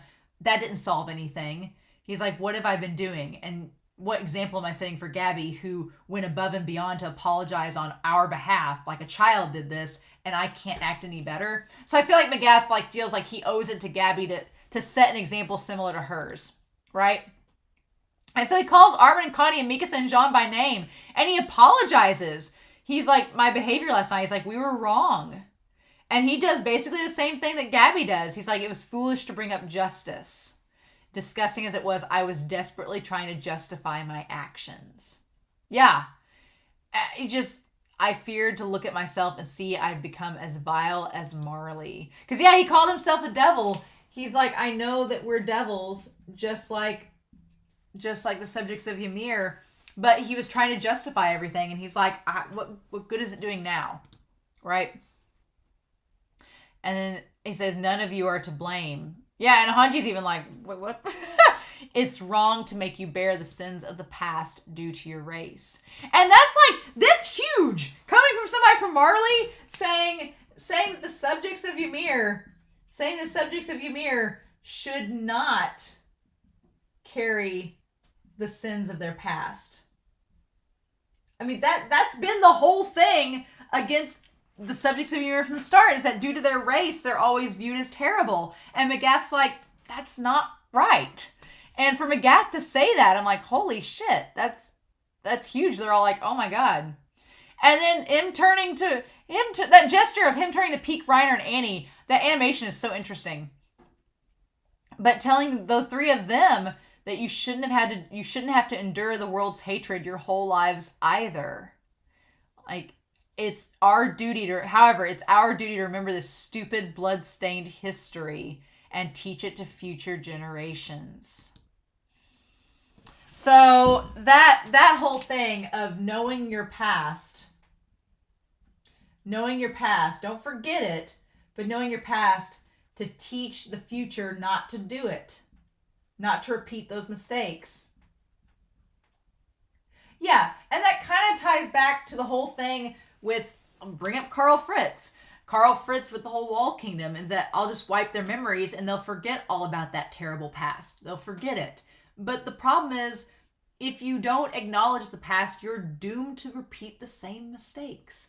And Magath is like, he's like, how can we move forward unless we acknowledge the past, but admit things that were wrong about it, and then work to change it, work to change the future. That's the whole point, right? He's like, what we did in the past was wrong, but rather than dwell on it, let's just do something about it. Let's change it. And Yelena just looking at him like, Really? He says, Eren Yeager wants to eradicate everything, and that's unforgivable. And so at this point, you can kind of see Yelena in the background. Yelena in the background has taken off, like, her coat, and looks like she has her arm, like, up against something. Interesting. It's unforgivable. This hell won't end until we turn away from all this senseless killing. Wow, yeah, that's been the thesis of the last couple episodes. And Gabby and Falco are like, what? And they're surprised. He bows. He says, but please, just this once, look the other way until the senseless bloodshed is over. So Magath is saying he wants Armin and co. to stay out until the battle's over. Okay. So Magath, as a Marleyan, is taking on the responsibility himself. He's like, yeah, no, it's my responsibility. I'm sorry. We were wrong. This is stupid. I understand why you guys don't want to do this. I get it. If I were in your shoes, I'd probably think similar, but this needs to be done. And so I'm going to take it upon myself that I don't judge you for staying out of it. I get your viewpoint. And so it's fine. I'm going to take on the duty and we're going to go stop the Jaegerists. And you guys can just sit back and let us do this. And you won't feel the guilt of killing your comrades. And so that's what he offers. And it's very, I could see some people complaining that Magath bowing seems out of character, but I think that he mainly does it because he knows Gabby and Falco are watching. And he knows that for the future generation, he wants them to be in a better place than all of them are. Like all of them, like Reiner's dealing with all of this stress from the past. Annie's trying to reconcile everything as well. Peek knows what she knows based on her experience. And then you have Armin and co. So Magath is trying to set an example, knowing that Gabby and Falco are watching, knowing the children are watching. Let me set a good example.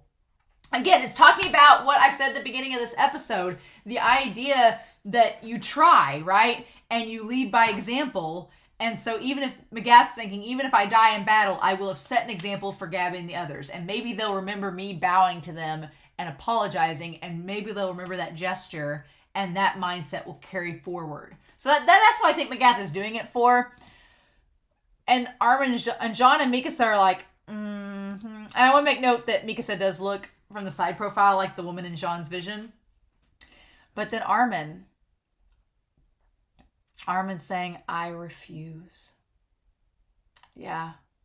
And this look that Armin says, I won't stand by with clean hands. God, that look that Armin gives. Okay. Armin's like, I'm not going to be a bystander and sit by and let other people do these things and us take the credit and take the spoils from it. Like, no, that's not how this... Armin's like, we made a decision. We made a decision together around this damn campfire that we were all going to go and try to stop Eren. Because Armin's like, we all came together, right? You all came together with us. We talked it out. There's been sacrifices from both sides, right? And we tie back to the discussion of freedom. Armin's like, you guys are giving up a lot, taking the blame and taking the fall for this when you don't have to. Armin's like, you guys don't have to do anything. This is kind of our deal, right? We're the ones trying to get to Eren to talk to him, and you guys, were nice enough to agree to not immediately kill him, to let us get close to Eren and talk to him. He's like, how could we just stand by and let you do all the dirty work for us, and then us just waltz in and talk to Eren, and then be like, yeah, Reiner and Annie did all the hard labor, and we're just going to come in and take the spoils from it. He's like, no, that's not how this works. I love how Armin looks in that. I love how he looks in that shot. His face is like, he looks very stoic, and his eyes are like so clear. It's crazy. And Magath's just like, okay. He's like, oh, I wasn't expecting Armin to say that. But yeah, I mean, as hard of a decision as it is to attack the Jaegerists and to formulate this plan, as hard as it is, I do think that Armin's in the right by saying, like, yeah, if we're going to fight for something, your hands are going to get dirty, right?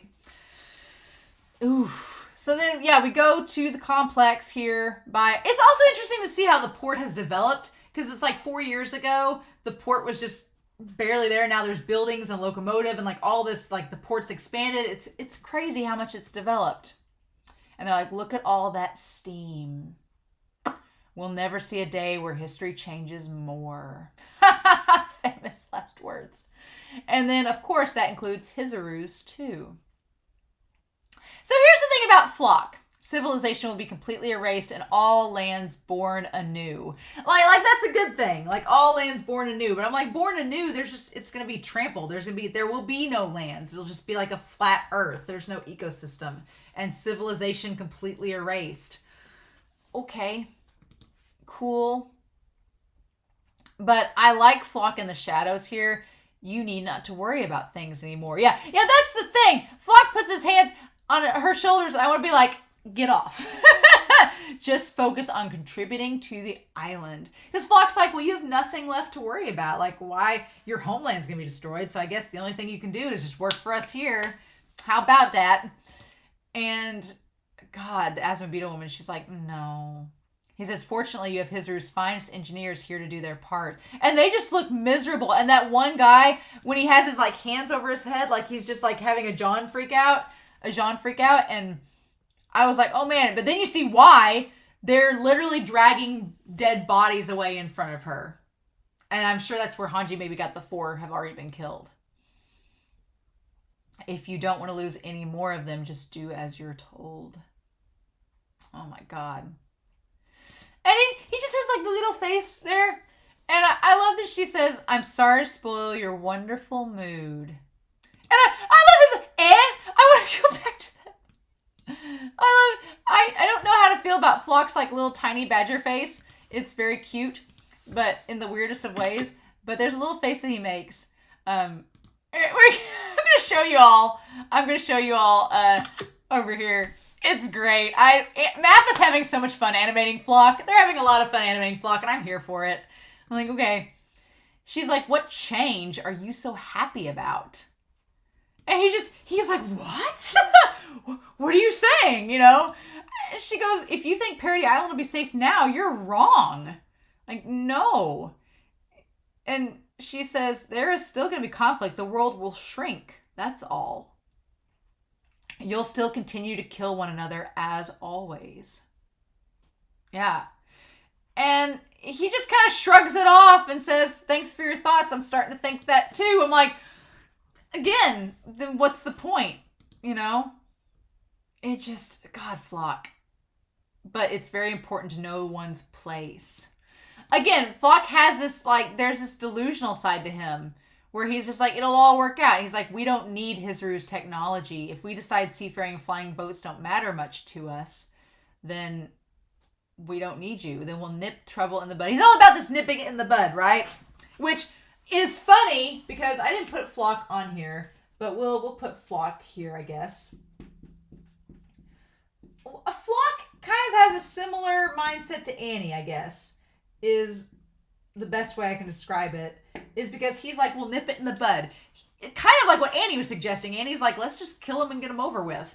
And then we'll have our boat. But Flock's like, yeah, well, if we have trouble, we'll just get rid of him.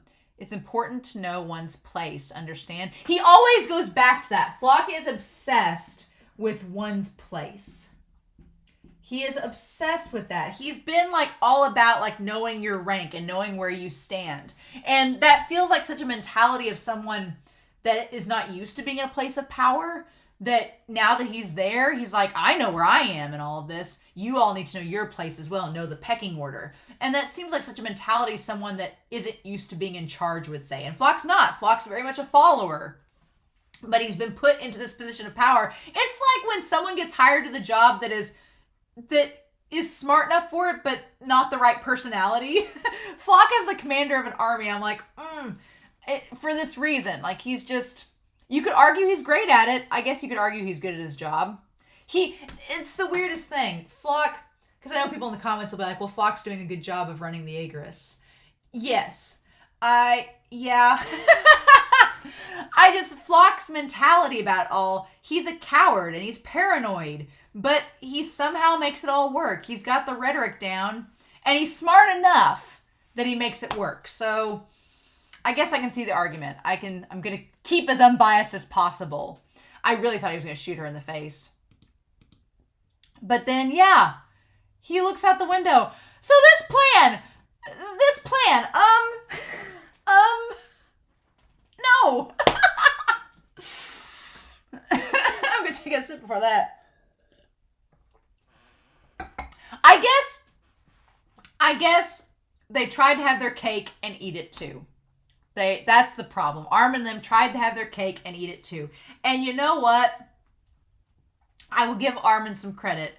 This was the most safe plan of it all. It was the most low cost plan possible. Because you have Connie and Armin showing up, and Flock's like, Armin? Like he looks out the window like, hey, what's going on, man? What's up, bro? Like, what's all the commotion? Where have you been? And he says, chasing the cart titan. It's with the armor. They're swimming away. Hurry or they'll escape. We need the flying boat. Like, he has a very urgent sense about him, and Flock's like, what? I get this a little confused. He's like, order the Asmobito to get it ready. And everybody's looking at them. And the thing that Armin and them don't know is that Flock and them were tipped off that they went off with the warriors. So this is a very confusing scene because Flock has told all of his fellow Jaegerists that Armin and them are traitors. They've joined up with the warriors. We should kill them on sight. And meanwhile, you have Armin waltzing right in saying, hey, the warriors are getting away. We should stop them. We should stop them by using the boat that you've strapped explosives to that you think we're going to try to steal. We should go service that. But again, this was the safe plan with the minimal cost. It was the high risk, low cost strategy, right? That Armin is just like, we'll try this out. We have this one plan where we'll just lure the Asmobito to the boat to service it. Won't be suspicious at all. And we'll just take off with it. But that is under the assumption that Flock and them did not see them go away with the Titans and that Flock still trusted them, which he does not. So it's like, great plan, would not have cost any lives, but we can't have nice things. And Flock's like, what? And he says, what are you doing? Why didn't you chase the cart? And I'm like, Armin gets a little sassy at Flock. And I don't think Armin's ever liked Flock because Armin, even back at Savagery, was telling Eren, being like, why is Flock here? Like it's like, are you friends with my bestie now? I don't like this. But when he says, what are you doing? Why didn't you chase the cart? I'm like, Armin, it's obvious they'd run south. They killed Anyan and Jean. I'm like, you didn't have to add that. And he tries to be, Armin is a devil. Armin is a devil. Yeah, he lies. Oh, Armin lies so much in this. I'm like, honey, lying does not look good on you.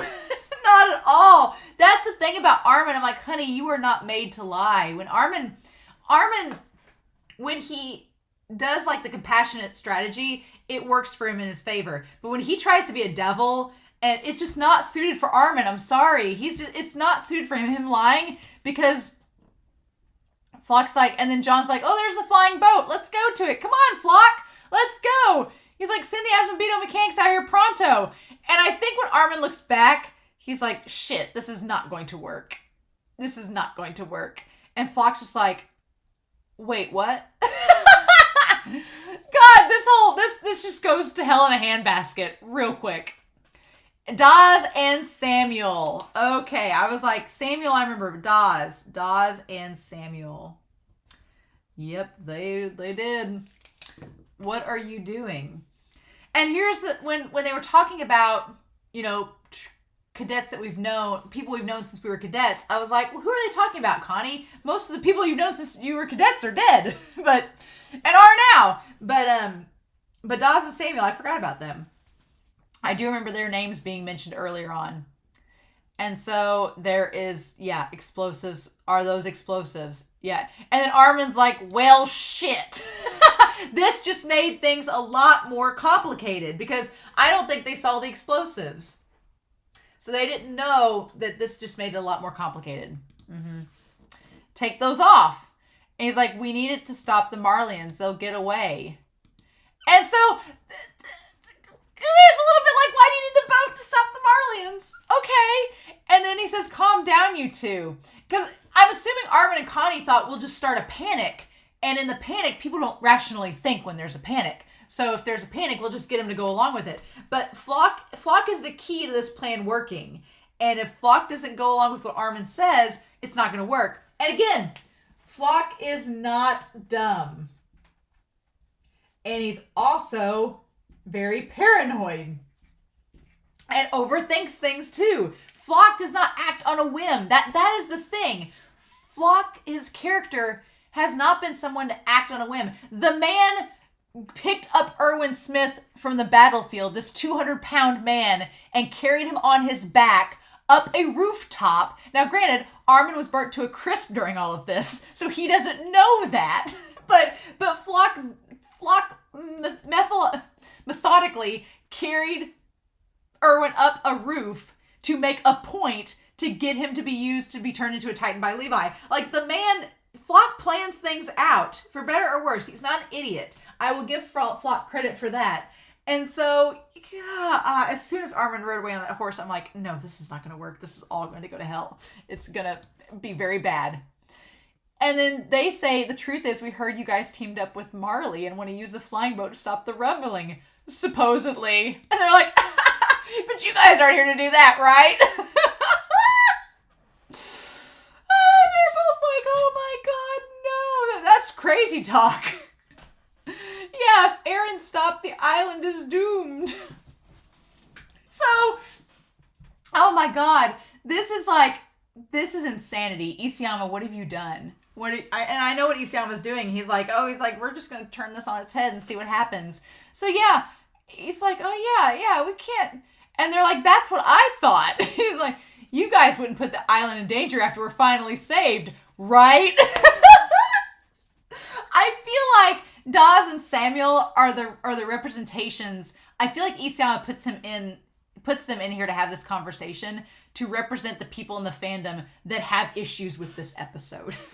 And Isayama's solution to that is that they get shot in the face. Oh no.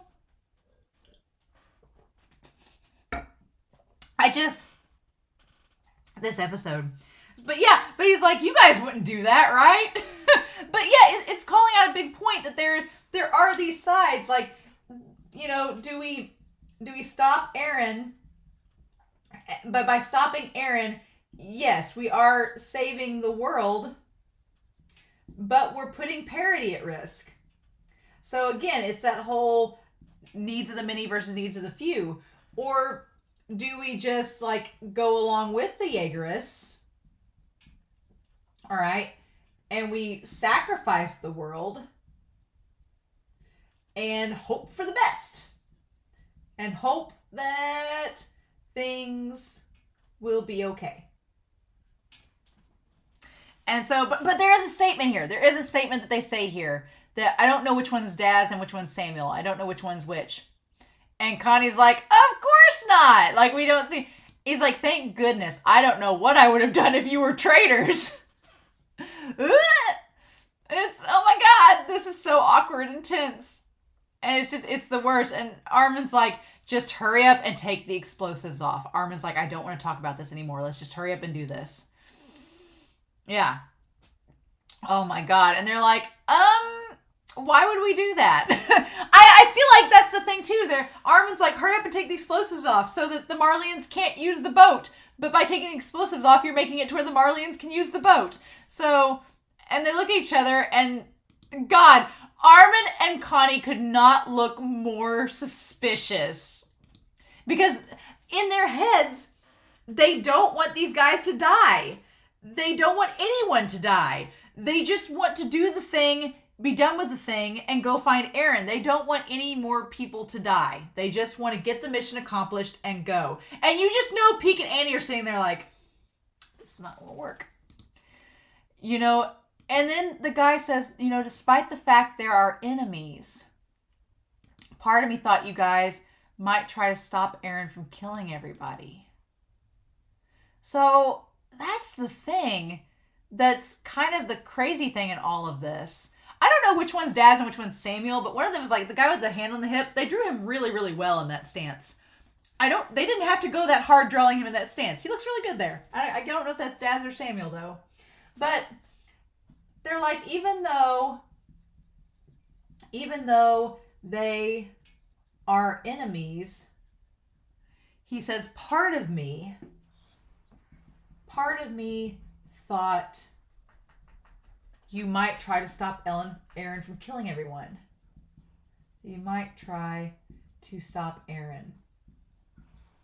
So it's the weirdest thing, because in that moment I was like, so the Jaegerists do kind of see that, yeah, there's some problems with Eren's plan. It's killing everyone. But in the end, they're choosing that they consider parity more important than the world. So they're just aligning themselves with what they think Eren's viewpoint is. And Connie and Armin are like, yep, well, joke's on you. That's what we're here doing. And all the birds ahead, the seagulls.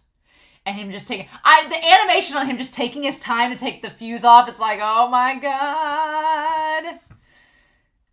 And then him saying, I did it, but what's wrong? I disconnected the detonator. Like in that moment, he's like, what's wrong? I did what you asked. But they're so shell-shocked. They're like, what do we do now? And here's the problem. The problem is that Flock has not sent the mechanics. That he didn't. Armin was like, okay, we'll go in, we'll cause a panic, we'll get Flock to act immediately, he'll send the mechanics out, and while he's sending the mechanics out and there's this big panic, we'll get them to get the boat ready. So Armin was counting on this big panic to happen. There's no panic. Flock is panicking just inside to himself. The other Jaegers are just, nobody's moving. There's no momentum. No.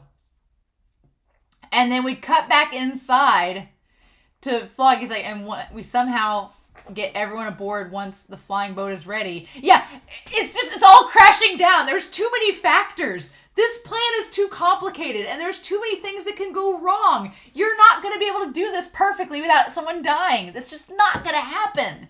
And I'm really happy with this episode and the fact that Isayama doesn't shy away from that. Because I've seen other shows where things went off without a hitch. I was like, man, I thought that would be a lot more dramatic and costly than it was. But it all worked out, right? Here, no, Isayama is not shying away from that. He is showing just how desperate and disgusting and tense and horrifying the scenario is. And that you can't do it without people dying. That's just not possible. Because it's kind of throwing back Marley in their face. Because when they went to go help Eren, granted, to play Eldian advocate, Eren did choose to erupt into a Titan in a civilian area, killing hundreds of thousands, maybe thousands of civilians. You could argue that was bad. That was a bad, poor choice. Location, right? But it ties back to Marley and the scouts going in there and being like, well, we just want to get in and out, killing as few as possible, keeping the casualties to a minimum. Yeah. And that it worked out in their favor for the most part, but there were still Marlians that died and still others that died. So yeah, there still was a cost to your plan. And this whole thing of trying to get in and out and do this without killing any Jaegerists, I was like, that was never going to happen. It was never going to be on the table like that. But God, Armin, he's like, if all goes to plan, no blood needs to be spilled.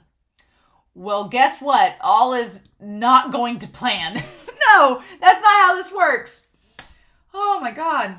Information available for public disclosure. The flying boat. Okay, so it's bigger than I thought. Okay, Hizuru technology must be used to service the world's first flying boat, which uses ice burst stone as fuel. Since it was designed to observe the might of the rumbling, The craft is capable of long-distance intercontinental flight. Okay, so it was designed... Okay, so yeah, it was designed to basically fly overhead to see the rumbling and everything. So it can do long-distance intercontinental flight. Cool. So it's actually bigger than I thought. It looks like that door there, it could fit all of them in there. It's bigger than I thought. Okay. All right. It looks smaller from the outset, but I guess that means... I guess the boat in the dock is just that huge that it makes the plane look smaller by comparison. Okay. Fair enough. Fair enough. But yeah, no. All good, no good deed goes unpunished. And Flock's like, don't you think it's a little strange? For one, I love this scene. This scene of Flock, like, trying to Scooby-Doo his way out of this is amazing. And these guys are still, like, the one guy is still like this, like, they're still terrified that they're all gonna die. And Flock's just like, if they knew the enemy fled south, a locomotive would get here faster. I like that Flock's just thinking out loud. He's just, to these people that don't care. And I love it. He's just pacing. He's like, much faster than using horses. He's just pacing like, well, what? I don't understand. He's like, so why would they be sneaking around? I don't understand. What's the point?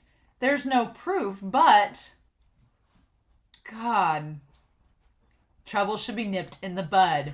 Yeah, he's like, I can't prove anything, but you know what? Screw it. Let's just kill everybody and just get it over with. Like, Flock's not going to go along with Armin's plan. And that's the problem.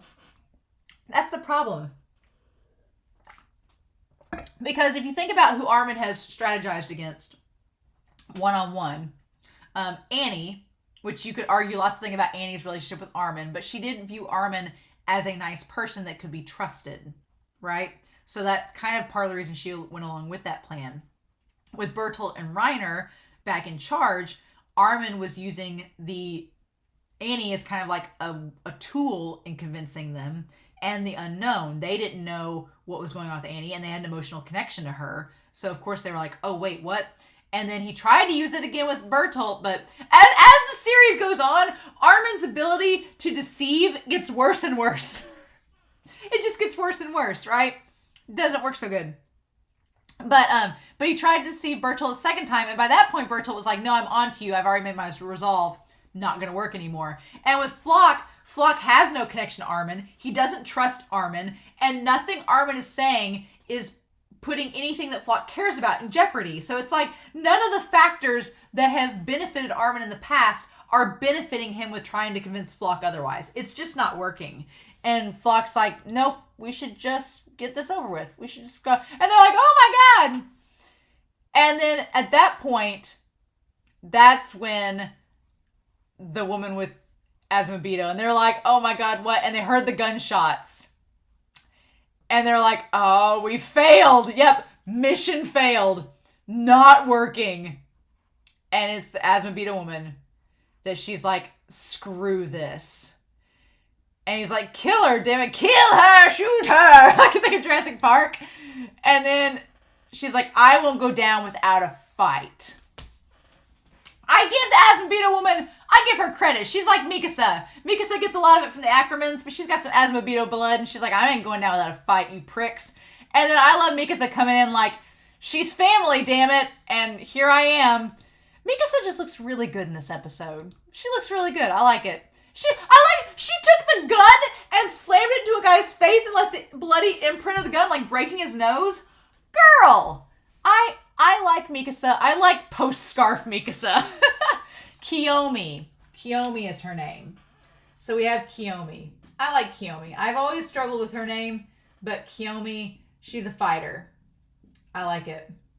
And here's the thing. This is the funny thing. She's not a subject of Ymir. She's totally from Hizuru. She is a non-Eldian. So her and this whole series, it's the craziest thing. It's a whole series. For a show that you have characters like Eren who struggle with the concept of freedom and free will, because a lot of people have argued that Eren has no free will, and I will agree to that to a big extent, but it's the funniest thing. You have a character like Eren who's kind of like bound to this fate and is dealing with this whole issue of free will or lack thereof, and then you have all these characters who, yeah, Eren technically as the founding titan can control the subjects of Ymir. Not Kiyomi, not Magath, not Yelena or Anyan, can't control them.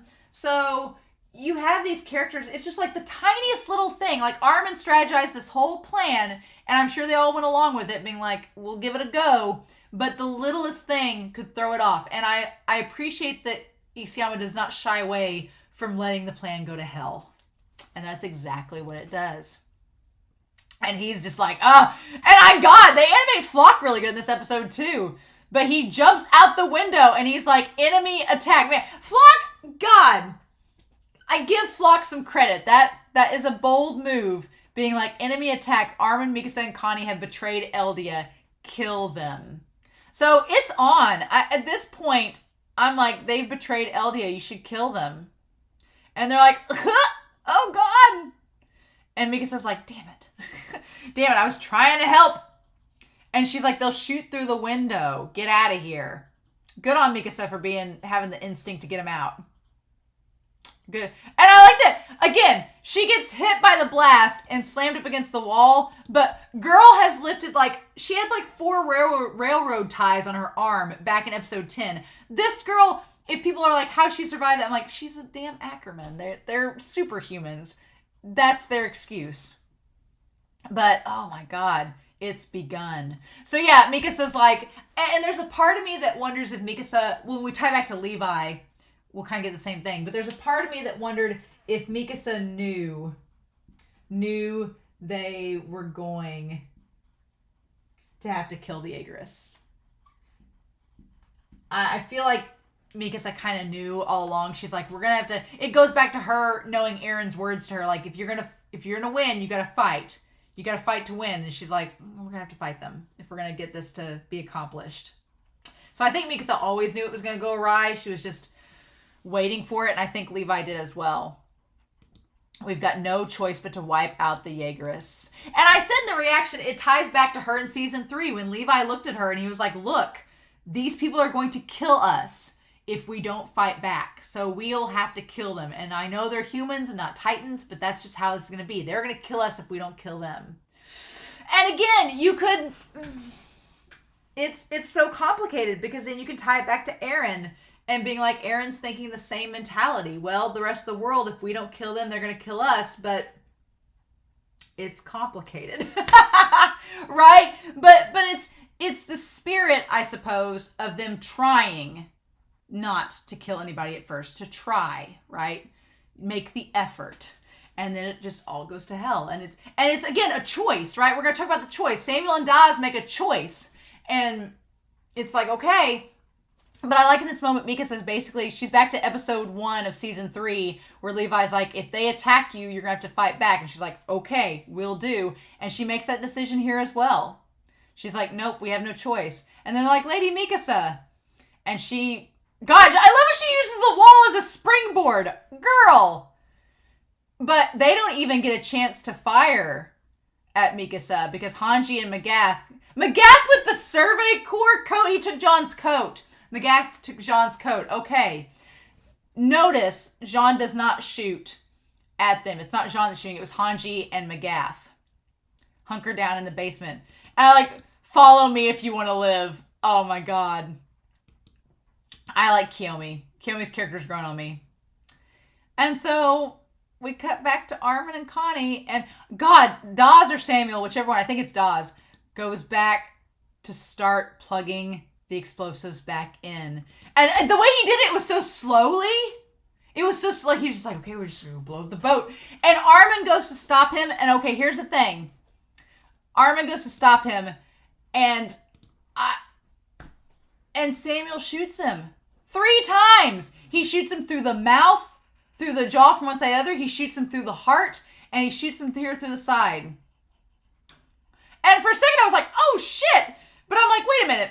Armin's a Titan. He can heal himself. It's just gonna take a while. Samuel. Okay, it is Samuel and Daz. And Connie's like, oh. But he hesitates to kill Connie. Because he knows Armin's a Titan and Armin's gonna heal himself. God, ugh! I'm like, Armin's teeth shot out and everything. He can't speak. That's the problem. Armin can't speak either. Oh my God. Oh. And Connie's like, Samuel, and he's like, you betrayed us, Connie. Even though you said we'd expand our lands and eat meat together. And it's like, yeah, I'm like, yeah, but that was it's so weird because it's like that was such a different context. Like expanding our lands, talking about taking back Wall Maria and going beyond the wall of the rest of Parody Island. He wasn't talking about destroying the world and killing billions of people. And it's the sad part about it is that they could eat together. We saw in the last episode that it's possible, but both sides of the table have to be willing to come together. And we saw in the last episode that both sides were willing to come together because they thought that was the only way. They're like, we have to come together and talk this out. But here, Samuel and Dawes, they have that option. They could put down the gun and talk it out. But they don't. But they don't talk it out. And he cries about it. I feel bad for Samuel and Dawes. I do, because it's like he's like, damn it, why did it come to this? And it's like, well, it's funny you should ask that. There's a lot of factors to it. But so everybody down is in the basement other than Armin and Connie. And Kiyomi's like, we're sitting ducks. They're going to kill us. We need to get out of here. And Magath's like, it's fine. If we're in a safe place, the others can let loose. So Magath's like, we're going to stay down here because we're probably safer down here than up where Reiner and Annie are. Yeah. And they're like, they're in the basement, bring more explosives. And they're trying to get in there to get to them, right? And I love Flock flying around this. It's like they hold up with no escape. And then, Reiner and he's like, and again, Flock's not dumb. He's like, why would Magath and all of them hide in this basement when they can't get out? Why would they stay there? What's the point of that? It's to get out of the way for Reiner and Annie. God, I love this. And Annie and them flying up, he's like, could this be? I'm like, yeah, bitch, it is. Oh my God. And it's Reiner and Annie. I want to make note. We didn't see exactly how Annie transformed, but Reiner bit his hand the same way that Eren and then bite his hand. So that's parallels. But they see them all. Yep. And they all get blown aside. And they're like, so much for that. I like that they're like, well, that plan's screwed. So Peek and Falco and Gabby, Anyan and Elena and Levi stayed back. I find it funny that half the crew stayed back. But again, they need Anyan to pilot. Yelena's no use. They need the Cart Titan and Falco and Gabby and them to stay back. So much for that. Why did it come to this? There again, that phrase keeps coming up, right? Why did it come to this?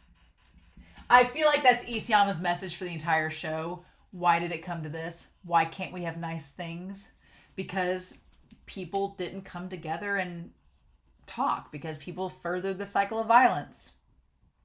And here we are. And it keeps on going. The wheel doesn't stop turning, right?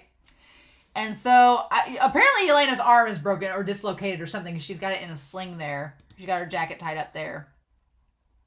And so, yeah, okay, so she does have a sling made out of her coat jacket. The animation was odd in that earlier scene, but she does have it tied up. And so she says, nothing can take the violence out of people, right, Captain? Looking over to Levi. And Levi doesn't say anything. Again, he is silent.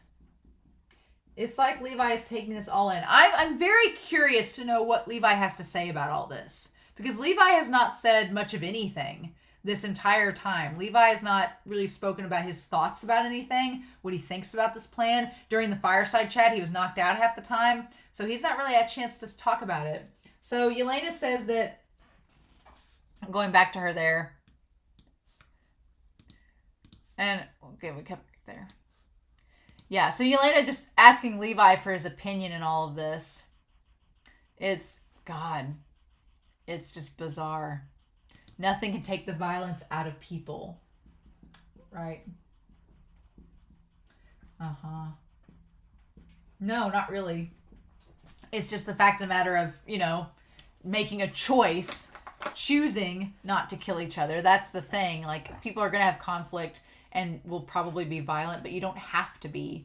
I like Yelena says nothing can take the violence out of people, but I mean, there's people that go their entire life never being violent, never striking or harming anybody. So it's weird to say that, but I think conflict is the better word. Like, conflict is always going to be there. There's always going to be conflict between people. But violence is taking it that step further. And I know people who've never hurt anybody and probably never will. And that's just them. So, I mean, they've probably argued with somebody, but never been physical with it. I'm glad we get to see Levi out of his blanket. Like, he's actually just sitting there. But yeah, he's quiet. We don't get to hear him. And then, yeah, Annie and Reiner showed up as the shield and as the armor and the female Titan. It's weird seeing the female Titan again. It honestly is. Like, seeing her for, like, the first time since season 1. It's bizarre. And then they're all like, oh, well, shit. I will say this for Mappa, and Annie's just crushing everybody. The animation is a little wonky in this episode. I will say that. I don't know if anybody else noticed that. It's weird because in places it's really good. In places like that one shot of Samuel with his hand on his hip is animated surprisingly well for some reason. And Flock is animated well. And there's shots of Armin that are good. And then there's other shots in this episode that are just a little odd. And I don't know how else to explain it. And the way that they draw the female Titan is fine. I do like Wit's version a little bit better. I'll be honest. I do like Wit's version of the female Titan, but it's fine. Little nitpicky things. Won't complain too much. But Annie's like, spare no expense. Like, screw these guys by. Annie's like, and I'm done. Annie's like, we should have done this from the get-go. Because in Annie's viewpoint, she's like, they're going to shoot us if we don't shoot them. And we did see with Armin, they did. But this scene where they're fighting over the gun with Samuel, and he's like, Daz, blow it up. And God, Armin's trying to stop him, but Armin's like face is blown up. It's like still blown apart, so he can't speak. He's just trying to walk towards him with this bloody mouth. And he like tackles him and holds him down. God, it's nightmare fuel, right? It is nightmare fuel because Armin can't speak. He can't do anything. If someone was coming at me with half their face blown off, I'd be a little disturbed by that too. And it would be somebody that was my friend because he's like, stop it. And he points the gun. And he's like, you traitors, why? Aren't we all friends? And Connie's like, we are. You are our friends. But yeah. And he's going to shoot Armin. And this is like the biggest thing of, would he do it? Because Samuel did it. Samuel shot him. And he's like, someone has to be the one to do it. And we cut back to Bertolt inside of Reiner's hands, back in charge. Someone has to be the one to do it. Like, Bertolt is crying. And that kind of ties back to why Armin said that he wasn't going to keep his hands clean in all this. Because he can see Bertolt's memories. Somebody has to be the one to do it. And then, God, he took the gun. No, he took the gun. I thought he was going to throw it away. I figured when he took the gun, I thought he was going to shoot Daz, maybe. I was like, yeah, he's going to shoot Daz. Because Daz was aiming the gun at Armin's head. It could have shot his nape. It could have killed Armin. So, Connie killing Daz, I get it. I was like, oh no, that makes sense. That in that moment, it's shocking, but I'm like, I get why he did it. But then he killed Samuel. God. Someone has to be the one to stain their hands with blood. And Armin's thing is that it wasn't him, it was Connie. It was Connie that did it. Oh my God.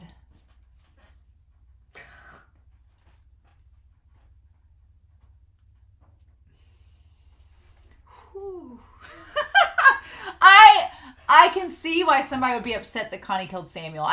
Dawes makes sense. Dawes could have killed Armin and he wasn't putting the gun down. It was up to his forehead. I get that. That's like to defend Armin because Armin didn't have a weapon at this point. Just okay.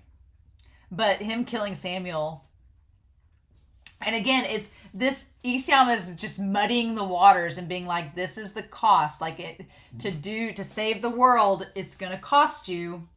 Is it worth it? And it's like Eren wants to save Parody, which to him is his world. So is the cost worth it? And for them, it's like, you want to save the world? Okay. Here's what's going to cost you. It's like, it's Isayama's way of saying that no side in this, no matter what you think, no side is going to get out of this with clean hands. That's pretty much what this episode all encapsulates. And in the near 2 hours that I've talked about this episode, it's just encapsulating the idea that no matter what you do, if you want to play the hero, if you want to save the world, if you want to save your friends, if you want to just, work towards peace or something like that, you're not going to do it with clean hands. Something's going to give. You're going to have to dirty your hands somehow. That may not involve killing someone, but it may. But are you going to be okay with that? Is the cost worth, is the risk worth the cost? Is the cost worth the reward? And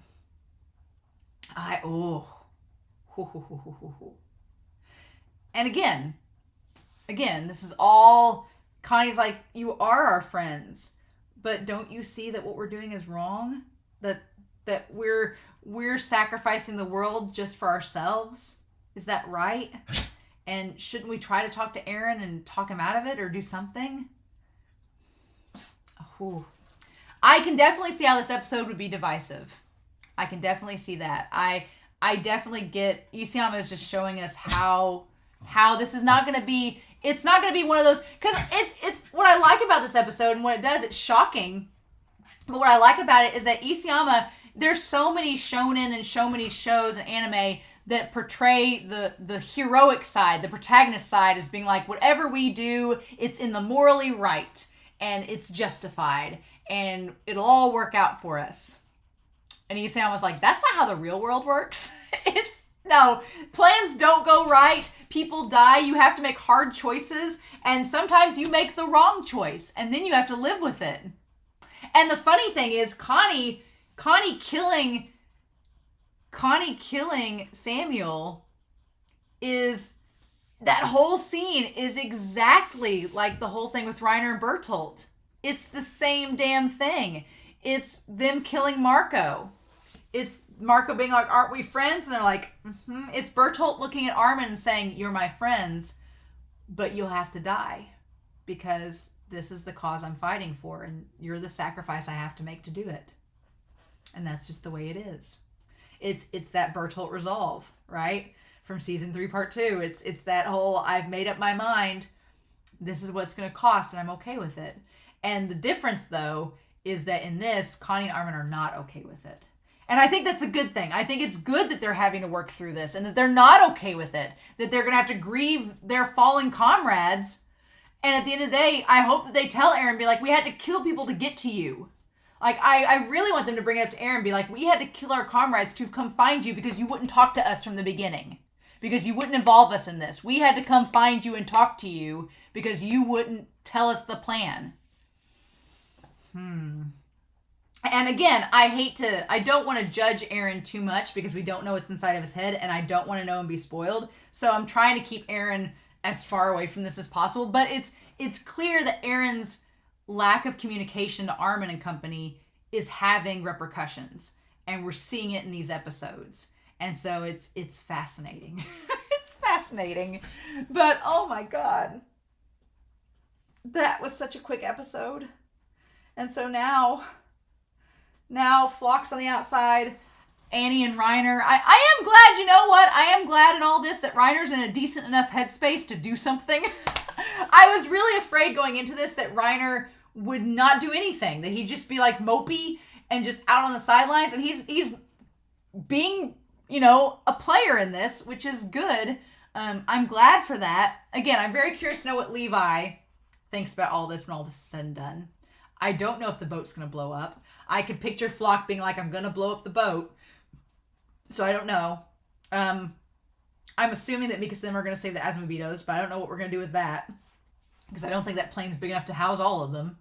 I'm assuming, is this all the military? Are these all the Jaegerists? I'm assuming not. So whatever Jaegerists get away from here, are they going to go back and mobilize the rest of the Jaegerists? How is that working? Are all of them gathered here? What's going on?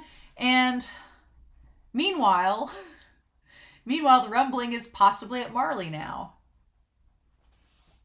God. And we don't know what Historia is doing with Farm Hancoon.